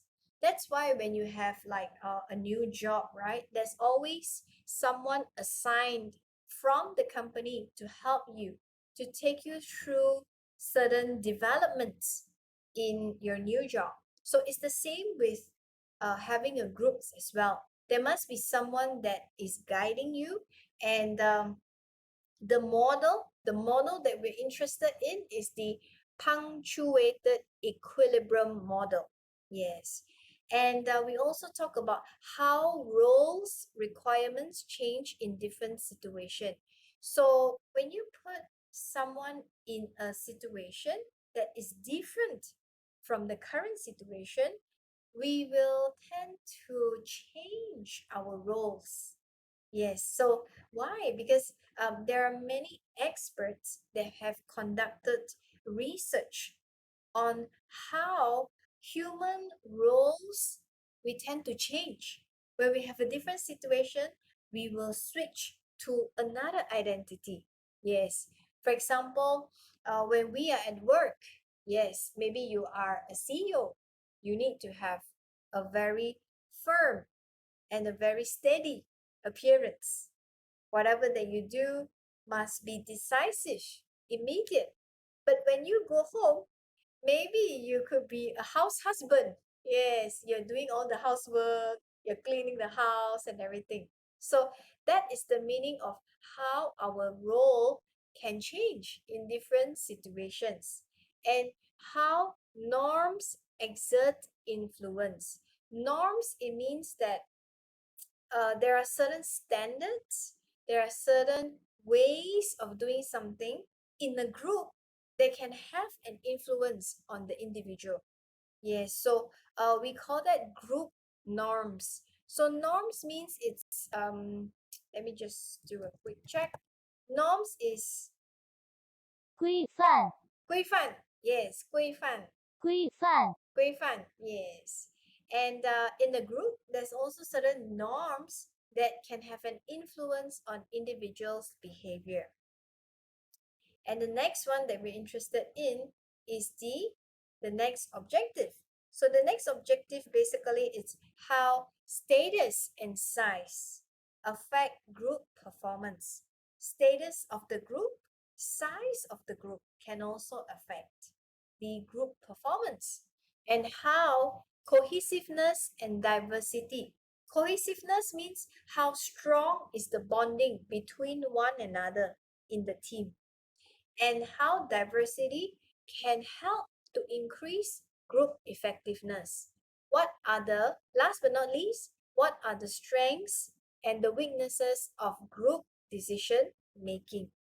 So in this topic of groups, we'll be talking about what is actually groups. So groups can be two or more individuals where they interact and they are interdependent because they come together to achieve a particular objective. So when you have groups, basically you put them together because you want them to help you to work towards the objectives of the company. So groups can be formal or informal. Formal groups means is the grouping by the company according to the organization structure. So in every company, you have organization structure, right? You can see the CEO, followed by the next level of management, and followed by the next level and down to the first line managers. So those are formal groups that can be found in the organization structure.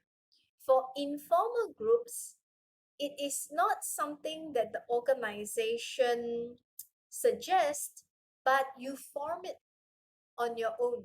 Yes, so in the company, there's formal groups, there's also informal groups, because the informal groups will have a lot of discussions, a lot of gossips. So those are informal groups. The alliance that are neither formal or structured nor organizationally determined, which means it's not something that the organization set, but you guys form your own groups to make sure that you have a proper communication. So that is what we call as informal groups. And the next one is, how do we differentiate between different types of groups? So there are, of course, social psychologists, which is Henry Tachfel from Poland and John Turner from the UK in the 1970s and 1980s. They came up with the theory.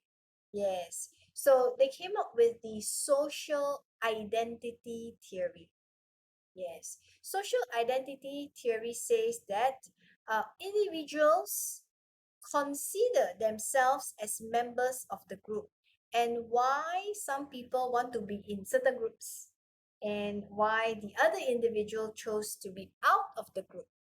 So social identity theory, it explores the reason why certain individuals they want to be in this group A, why some individuals choose to be out of the group. They want to be alone.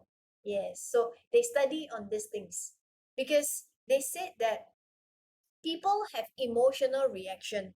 We have a lot of emotions, right? As we studied before in emotions and moods. So we will have reactions to the failure or the success. If your group is performed very well, like a sales team, if you perform very well, then you have a lot of happy emotions. You are proud to be in the group.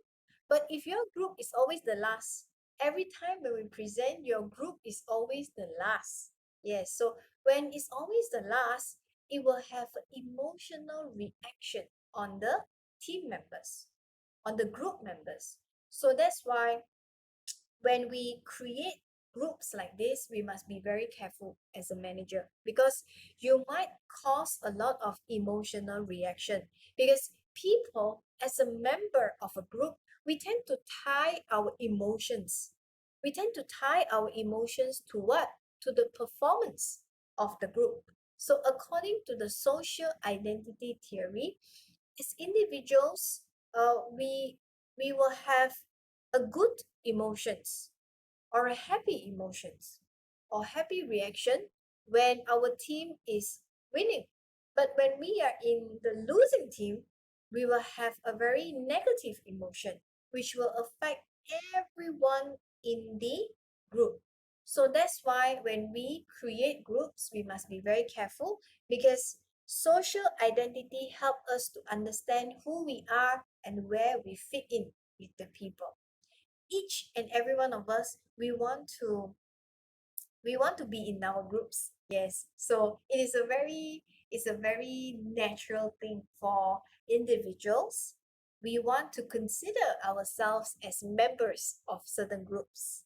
Yes, so that is what the social psychologists found out on the social identity theory.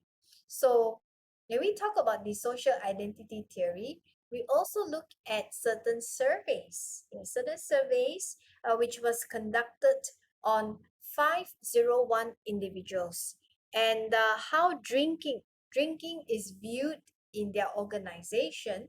So there are many people feel that drinking with our colleagues is very acceptable. It is a fun thing to socialize, to drink with your colleagues. Yes, it's very good. But there are people who disagree as well because they feel that it's not, we are only grouping for work related purposes. So we don't have to socialize together and to have outings. Yeah, and to have a gathering together with our colleagues, because after all, it's just for work. So that's why there are people who have different viewpoints. But majority of them says that it's okay to drink with our co-workers and it is acceptable. And at the same time, when we have groups, we will have in group and out group. Yes, so in group means inside the group. Out groups means outside of the group. So we will have, imagine in the company, let's say we have the formal groups, but there are also informal groups, right? So in groups means it's the member in a particular group. Out groups means it's the other members, which is not in this group. So as individuals, we tend to have certain situations like this. So the members in the same team, we often see our group as better than the others. Yes, even though we are all different, but we are in the same team. So we tend to have this psychology to say that our group is better than the others. Yes, so that is called in-group favoritism, because we see each other as a team. So we are actually better off than the others. So this is a very natural reaction of an individual, which is according to psychology viewpoint, it is called in-group favoritism. We tend to favor the people that's in our group, and people who are outside of the group, nah, we're not really having a preference for them, because they are not our group members. So in-group favoritism occurs when we see members of our group are better than other people. Yes, even though the people are not all the same, but we still see ourselves as better than the others. So that is in-group favoritism. But whenever there is an in-group, there's always an out-group, right? Other people that is not identified in the same team. So we call them as out-group.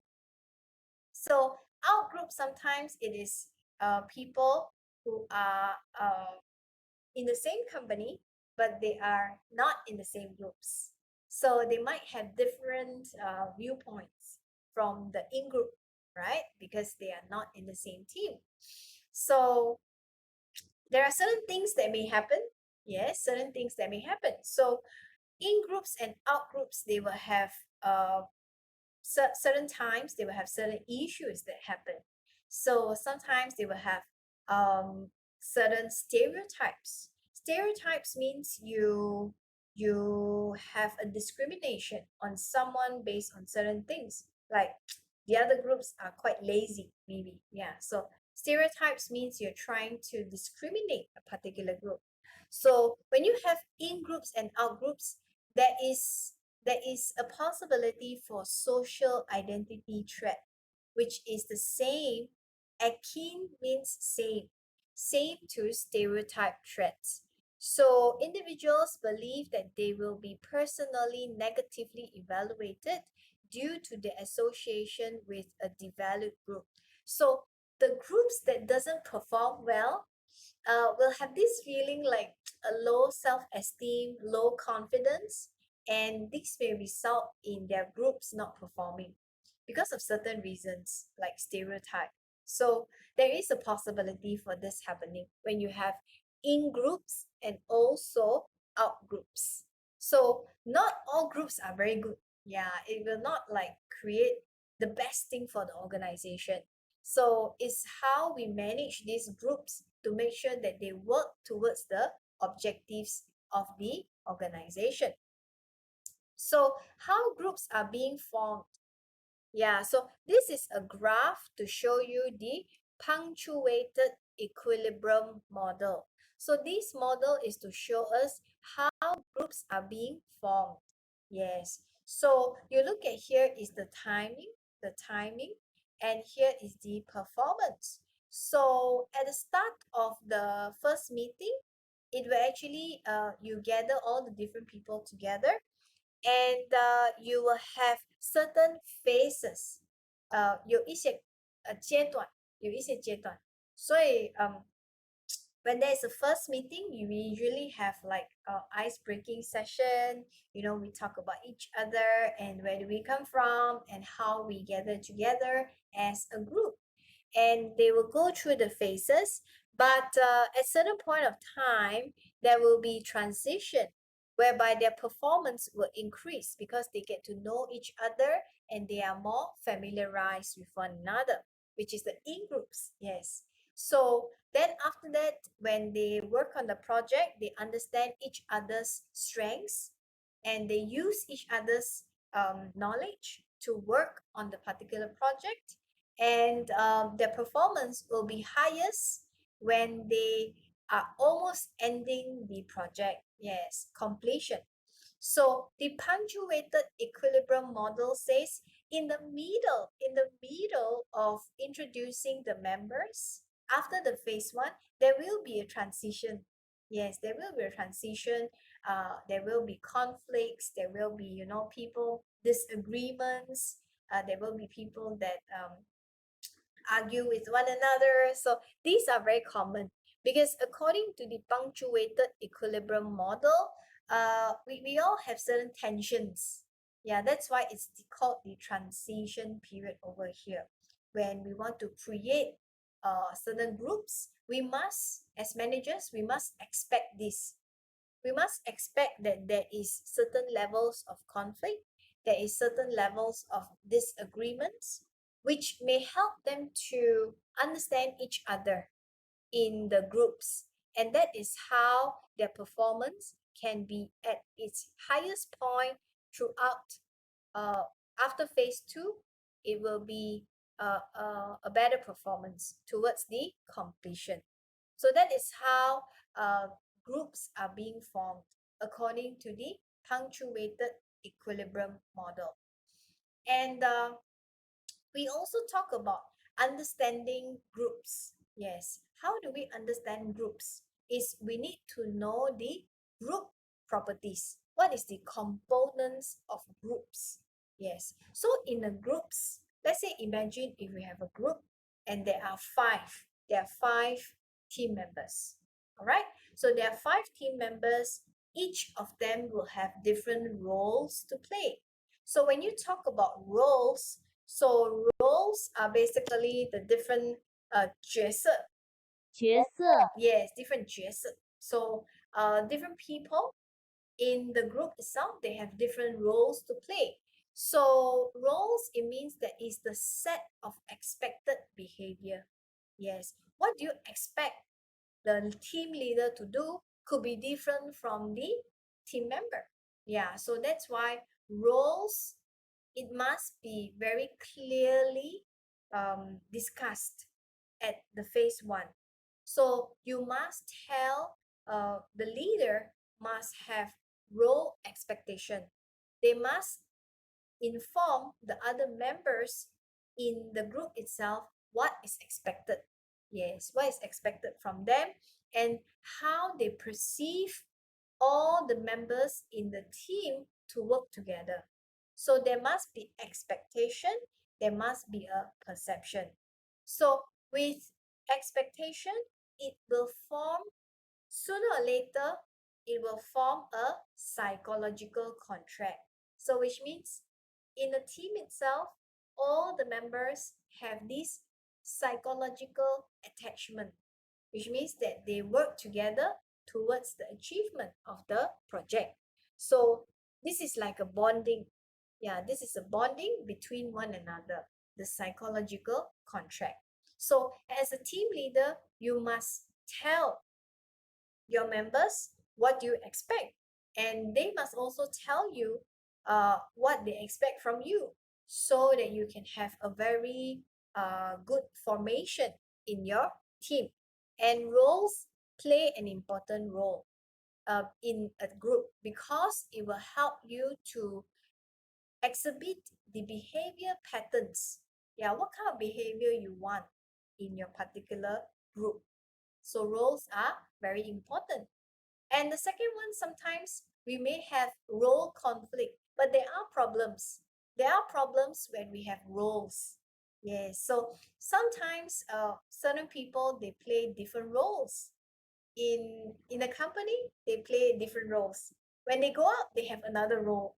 So sometimes we may have inter-role conflict. Inter-role conflict means when there is expectations of our different separate groups in opposite, then you will have conflict. Yeah, sometimes you expect your leader to do this, but it turned out to be otherwise. Yeah, because they play a lot of roles. So there could be possibilities of conflict. Yes. And the next one is a very famous research. Okay, a very famous research about this guy called Philip Zimbardo. Yeah, so this research is very famous when we talk about role. Yes, when we actually go for seminars or trainings, they will always say role play is a very good session to provide an experience of the particular skill that you're trying to teach. So they will ask you to become the trainer or the customer or whatever, the role play, to take up the roles, and then you have another person to participate in this activity with you to experience the real situation of it. So what this guy did is that he's a very famous psychologist, Zimbardo. So when you talk about the Zimbardo's prison experiment, many people will have this idea of role play and assimilation. So Zimbardo has actually done his experiment. He actually planned for 2 weeks initially, but after that, the participants in these experiments, they cannot take it. They cannot take it because of the role conflict. Yes, they cannot take it, and they experience inter-role conflict that have a huge effect on their psychology. They all almost went crazy. So his experiment only lasted for 6 days. Yeah. So the Zimbardo's prison experiment has opened up to a lot of research in role play, and why individuals we can change our roles when we are placed in different situations. So as you know from this name, is in the prison experiment, right? Prison experiment. So let me show you this picture over here to show you a very clear representation of what he did. Why the people is unable to withstand the Zimbardo's experiment. So he actually created like a prison in Stanford University. Yeah, in Stanford University. And what he did is that he get a group of students that is normal, that is good students, to participate in this experiment. So what he says is that, okay, today we are going to play the role of the prisoners and the prison guard. Yes, one is the prison guard, one is the prisoner. So all of you are going to stay here for 2 weeks. You are going to experience yourself as a prisoner, because he wanted to find out what are the effects of different roles that people play have an effect on their psychology. Yes. So why people will have role conflict? Why role conflict can make a person go crazy? So he's interested to know about this as well. So he gathered a group of students. So this group of students are separated into two groups. One is the guards, one is the prisoner. Yeah. So the guards are allowed to treat the prisoner just like a prisoner. Yes, so they're allowed to beat them, they're allowed to, put these things over them, uh, torture them mentally, and they're allowed to close their eyes, blindfold them, and treat them as if they're in the prison. So what happens is that the 2 weeks experiment did not last for 2 weeks. Yes, because these these students who act as prisoners, they are unable to withstand the pressure.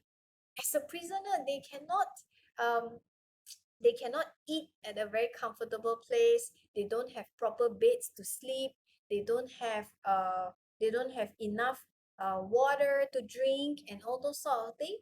And Zimbardo actually studied their behavioral change throughout this experiment. And there are many people who say that his experiment was not ethical because the guards really beat them. The guards really beat these people, and they also torture them mentally, put them in a black box and ask them to stay in there, and they treated them as if they were real prisoners. And what is interesting that he found out is that these prisoners who were initially high performing students became very powerless. They accept themselves just like a prisoner. So whatever the guards ask them to do, they just follow without any defensive and without any 反抗. So when they get into the experiment, they became like a real prisoner. Yeah, so that's why they can't stand the 2 weeks experiment. And after that, on the 6th day itself, they told Zimbardo that, hey, we need to stop the experiment because this is getting like a very huge impact on the roles conflict. Yes, so that's why after this experiment, Zimbardo found out a very important thing about roles. Yes, this is actually Philip Zimbardo. So he says that because of this experiment, he says when individuals we are placed on a different situation, we will take up the roles and we will think that we are actually the real prisoner, but which in fact we are not. So you will become very powerless. You will become like no direction. You'll feel demotivated. You'll feel like this is the end of your life, and it's like as if it's the real thing that happened to you. Yeah, so this has got a lot of effect on our mental thinking and also our psychology. So that is what he researched, and he made a very remarkable findings from the Zimbardo's prison experience, which tells us that when we have different kinds of role play, it will help the individual to assume that they are actually the prisoner. Yes, because as individuals, we can easily and rapidly assume the roles. If you give them something, they will perform the roles how you expected them to perform, which is very different from our real personality. So, became with his research on the Zimbardo's prison experiment, the 1971 prison experiment became very famous. Yeah, because they say that whatever roles that you play, you give them, people will very fast. We will take it and we will assume that it's us. Yes, so which is something very interesting when it comes to role play and assimilation. That's how the Zimbardo's experiment became very famous and of course been severely criticized as well. Yeah, many people say that it's not a very good experiment. Yes, because it treated the people so badly. And the students, some of them even wanted to go crazy. Yeah, because they were treated like a real prisoner. Yes. And the next one is norms. Yeah, so when we talk about norms, it's actually the acceptable standards of behavior. Yeah, in every group, there is a roles, there is a norms. So norms means is the acceptable standards of behavior within the group that is shared by the group members. So when you talk about norms and emotions, many people say that individuals' emotions are influencing the group emotions. Yeah, when someone feel happy, the whole group will feel happy. Yeah, and it's vice versa. Vice versa means another way around is also the same. So when the individual feels happy, it will spill over to the group as well. And when the other people is happy, the group members will also be happy. So they found that norms dictated the experience. And in other words, people grew to interpret their shared emotions in the same way. So if you're in a team, right, norms actually is the acceptable standards. Yeah, how we do things in the group. But when someone feels happy, they will also share the emotion to the other members in the same group. And that is why um, it's very important that the group remains on a very positive emotion to make sure that they can achieve the success together as a group. And we also talk about the Ash study. Solomon Ash is another researcher that is also very prominent when it comes to group norms. Yeah. So he says that he did this very famous study, which is called the Ash study. So Solomon Ash is his full name, and he's a researcher or a psychologist in 1955. So what he did is that he researched on group norms. So his research is like this. He actually gave groups of people and he asked them whether is this the same length as A, B, or C. To us, it is very obvious, right? It's very obvious that B is the same length as X. So he did a research and he wanted to find out whether the group norms are able to influence the whole decision of a group. Yes. So he actually got someone to act in another group, and he said that this someone came up to say, no, I think C is the same length as X. And the person is actually an actor. Yes, an actor, because he wanted to find out about whether if this person says C is the same length as X, other people will follow or not. Yes. So this person who acted, he raised his hand and he said, no, I think C is the same length as X, even though we know that is incorrect.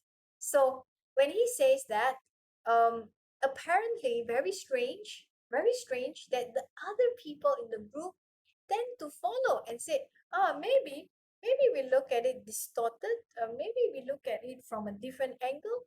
I think C is also the same as X. So 76% of the participants actually follow this guy. Yeah, because even though they know it's incorrect, but the pressure to give the same answer in the group is so strong. Even though the others don't agree, they also said yes, C is the same as X. So that is what the Ash study has proven. The group pressure is very strong. When people have the tendency to conform means is to agree and to change our behavior to go along with the group, even though it's not correct. Yes. So that's why in a lot of meetings, right? In a lot of meetings, when your boss gives you something to do or asks you to do this, yes, you do this. Even though you might not agree, but everyone else agrees, right? So you also have to say yes. Yes, yes, even though you just hated what he's saying. Because the group pressure and the conformity will change your behavior so that you have to go along with your group. So that is what Solomon Ash has proven. He said, even though sometimes certain decision is wrong, like C is definitely not the same length as X, but because of someone that says that it's the same length, all the group members follow him. Yes, because of the group pressure. Yeah, so imagine if it's in a meeting, it's also the same. When someone says yes, the others tend to follow, even though it's not the correct decision. So that's what he's trying to prove in his ASH study, whereby group norms can have an influence on individuals' behavior. We tend to change and we tend to agree because of group conformity. Yes, because of the group norms, we have to agree. The pressure of being in a group. So this is the remarkable findings from the ASH study. And recently, people found out that norms dictated the experience of individuals. And many people also tend to follow. And positive norms will have a very good outcome for the company. Yes. So when we have a positive norms, positive standards, it will grow stronger and it will have a positive impact on the organization.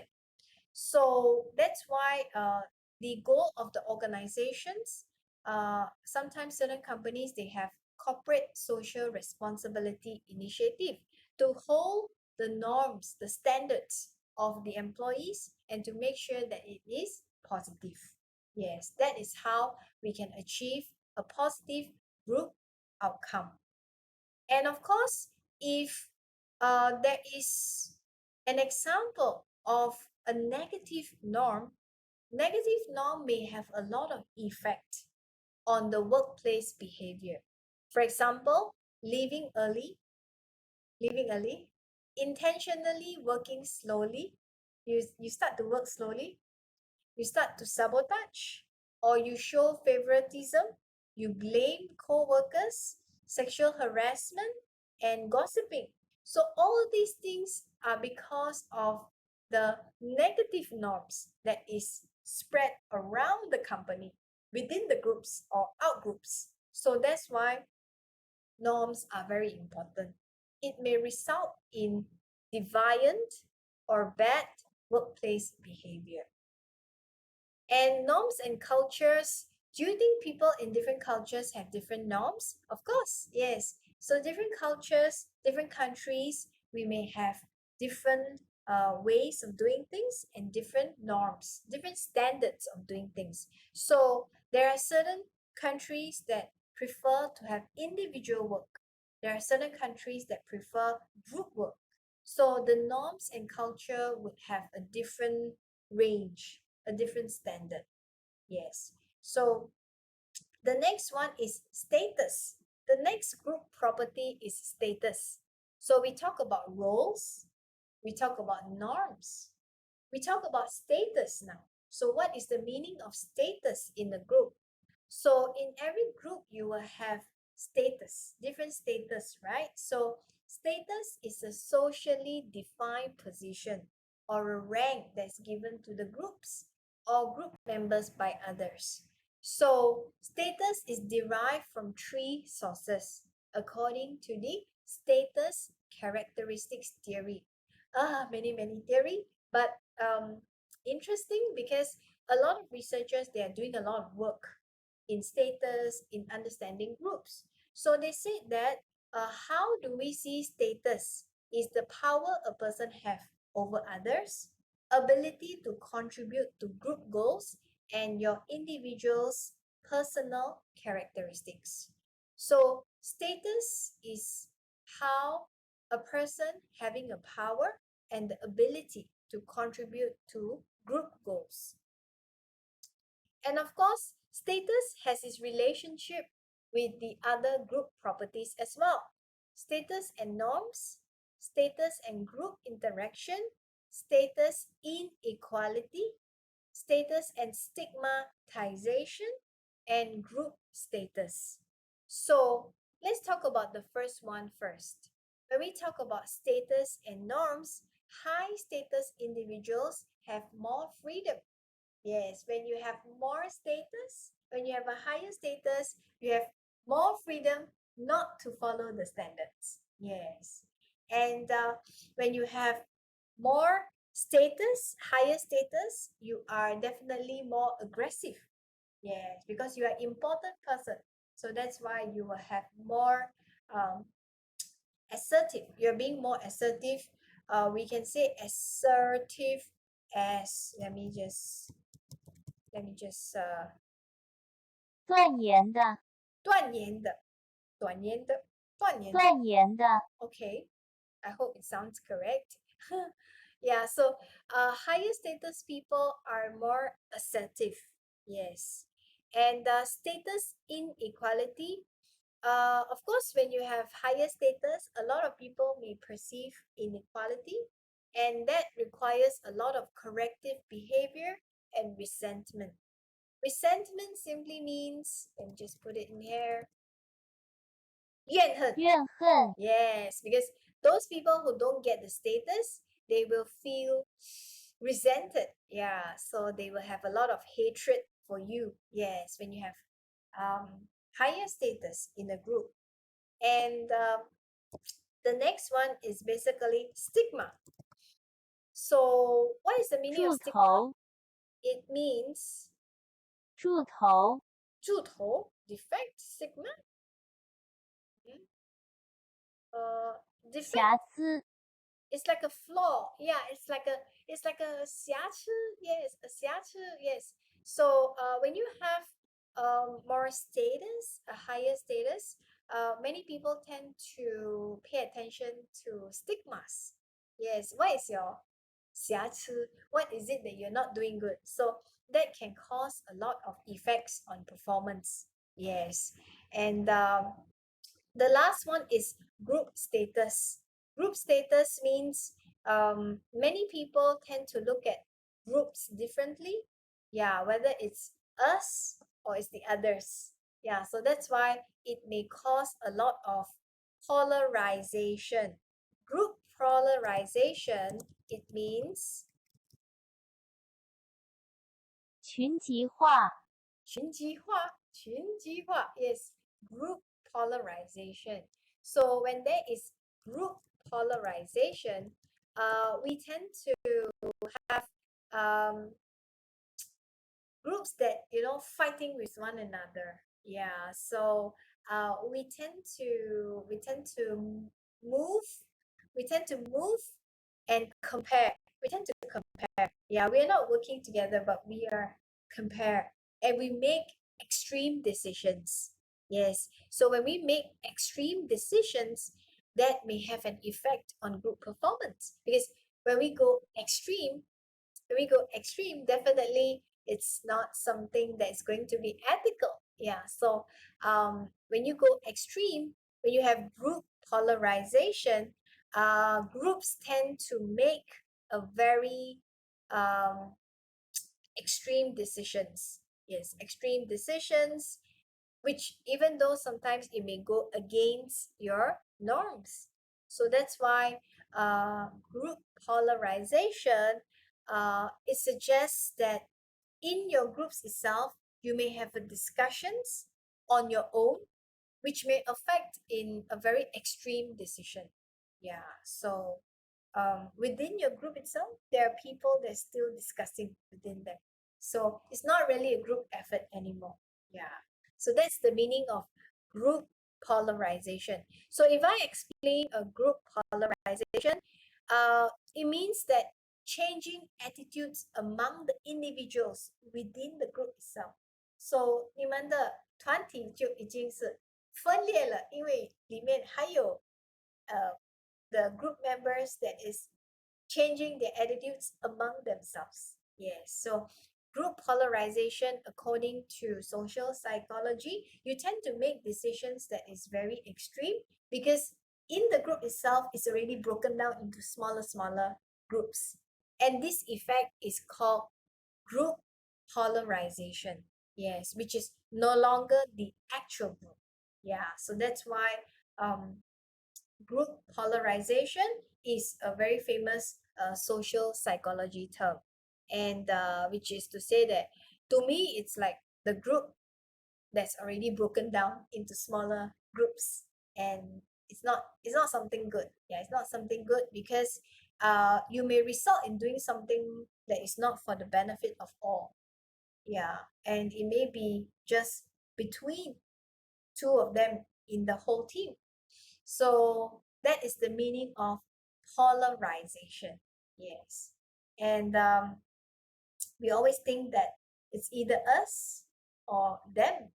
Yeah. So that's why, but which in fact it should be all of us. Yeah. So that's why people tend to have this kind of mentality, which may affect the performance of the entire group. And group size will also affect the overall behavior. When you have large groups, it is good for diverse inputs, different inputs. When you have smaller groups, they are better at doing something. So when you have larger groups, they have the tendency to commit social loafing. Social loafing means you tend to waste your time at work doing something that's not related to work. That's the meaning of social loafing. So it's the tendency for individuals to expend less effort when working. Yes. So you tend to spend your time doing something that is not for the benefit of the group at the workplace.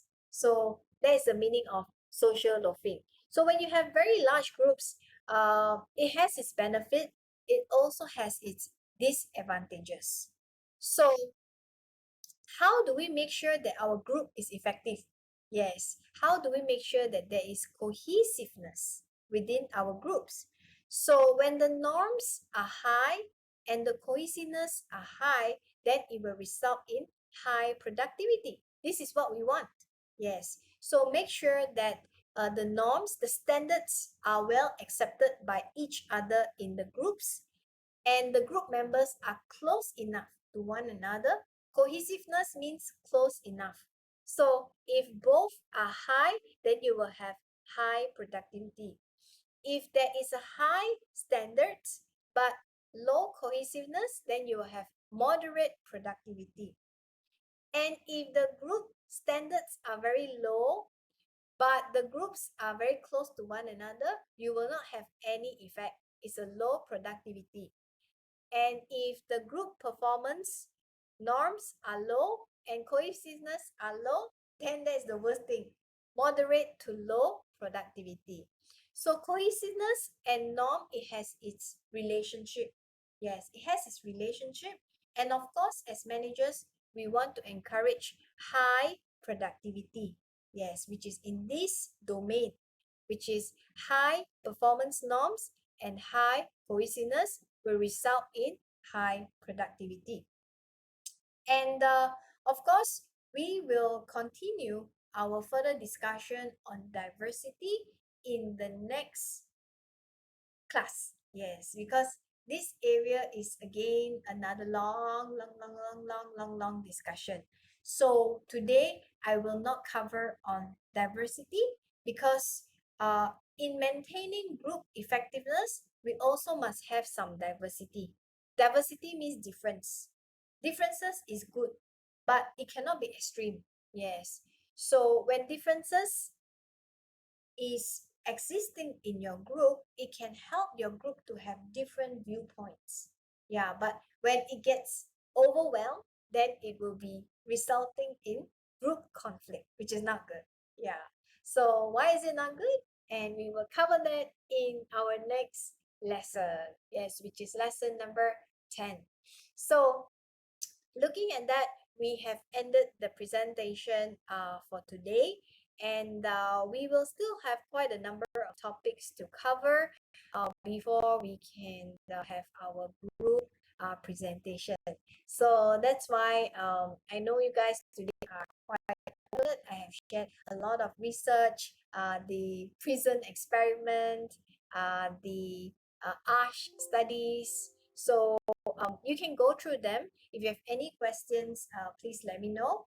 And if you need further discussions on that, you can, of course, you can research and then let me know which area that you do not understand, and I'll be able to clarify your understanding. Okay, so that is all for our today's lesson, and I wish all of you to have a wonderful week ahead, and sharpen the saw, and let's see how we can improve ourselves in the coming in the near future. Yeah, so we all need to sharpen our saw. Yes. And let's see how it works best for all of us and make us into a better individual. Yes. All right, so we can end the class now, and I will see you in the coming weeks. Hello, all of you sleep already? Sleeping. Hello. No no， Yes，都开始。没有啊，老师，我们还得听你讲课呢。不用紧，不用紧，你们很very quiet, so I thought I was 我们we keep quiet to let in your class. yeah. So you understand about the prison experiment, right? Yeah. If you, it's very interesting. If you have time, you can go and see it. Yeah.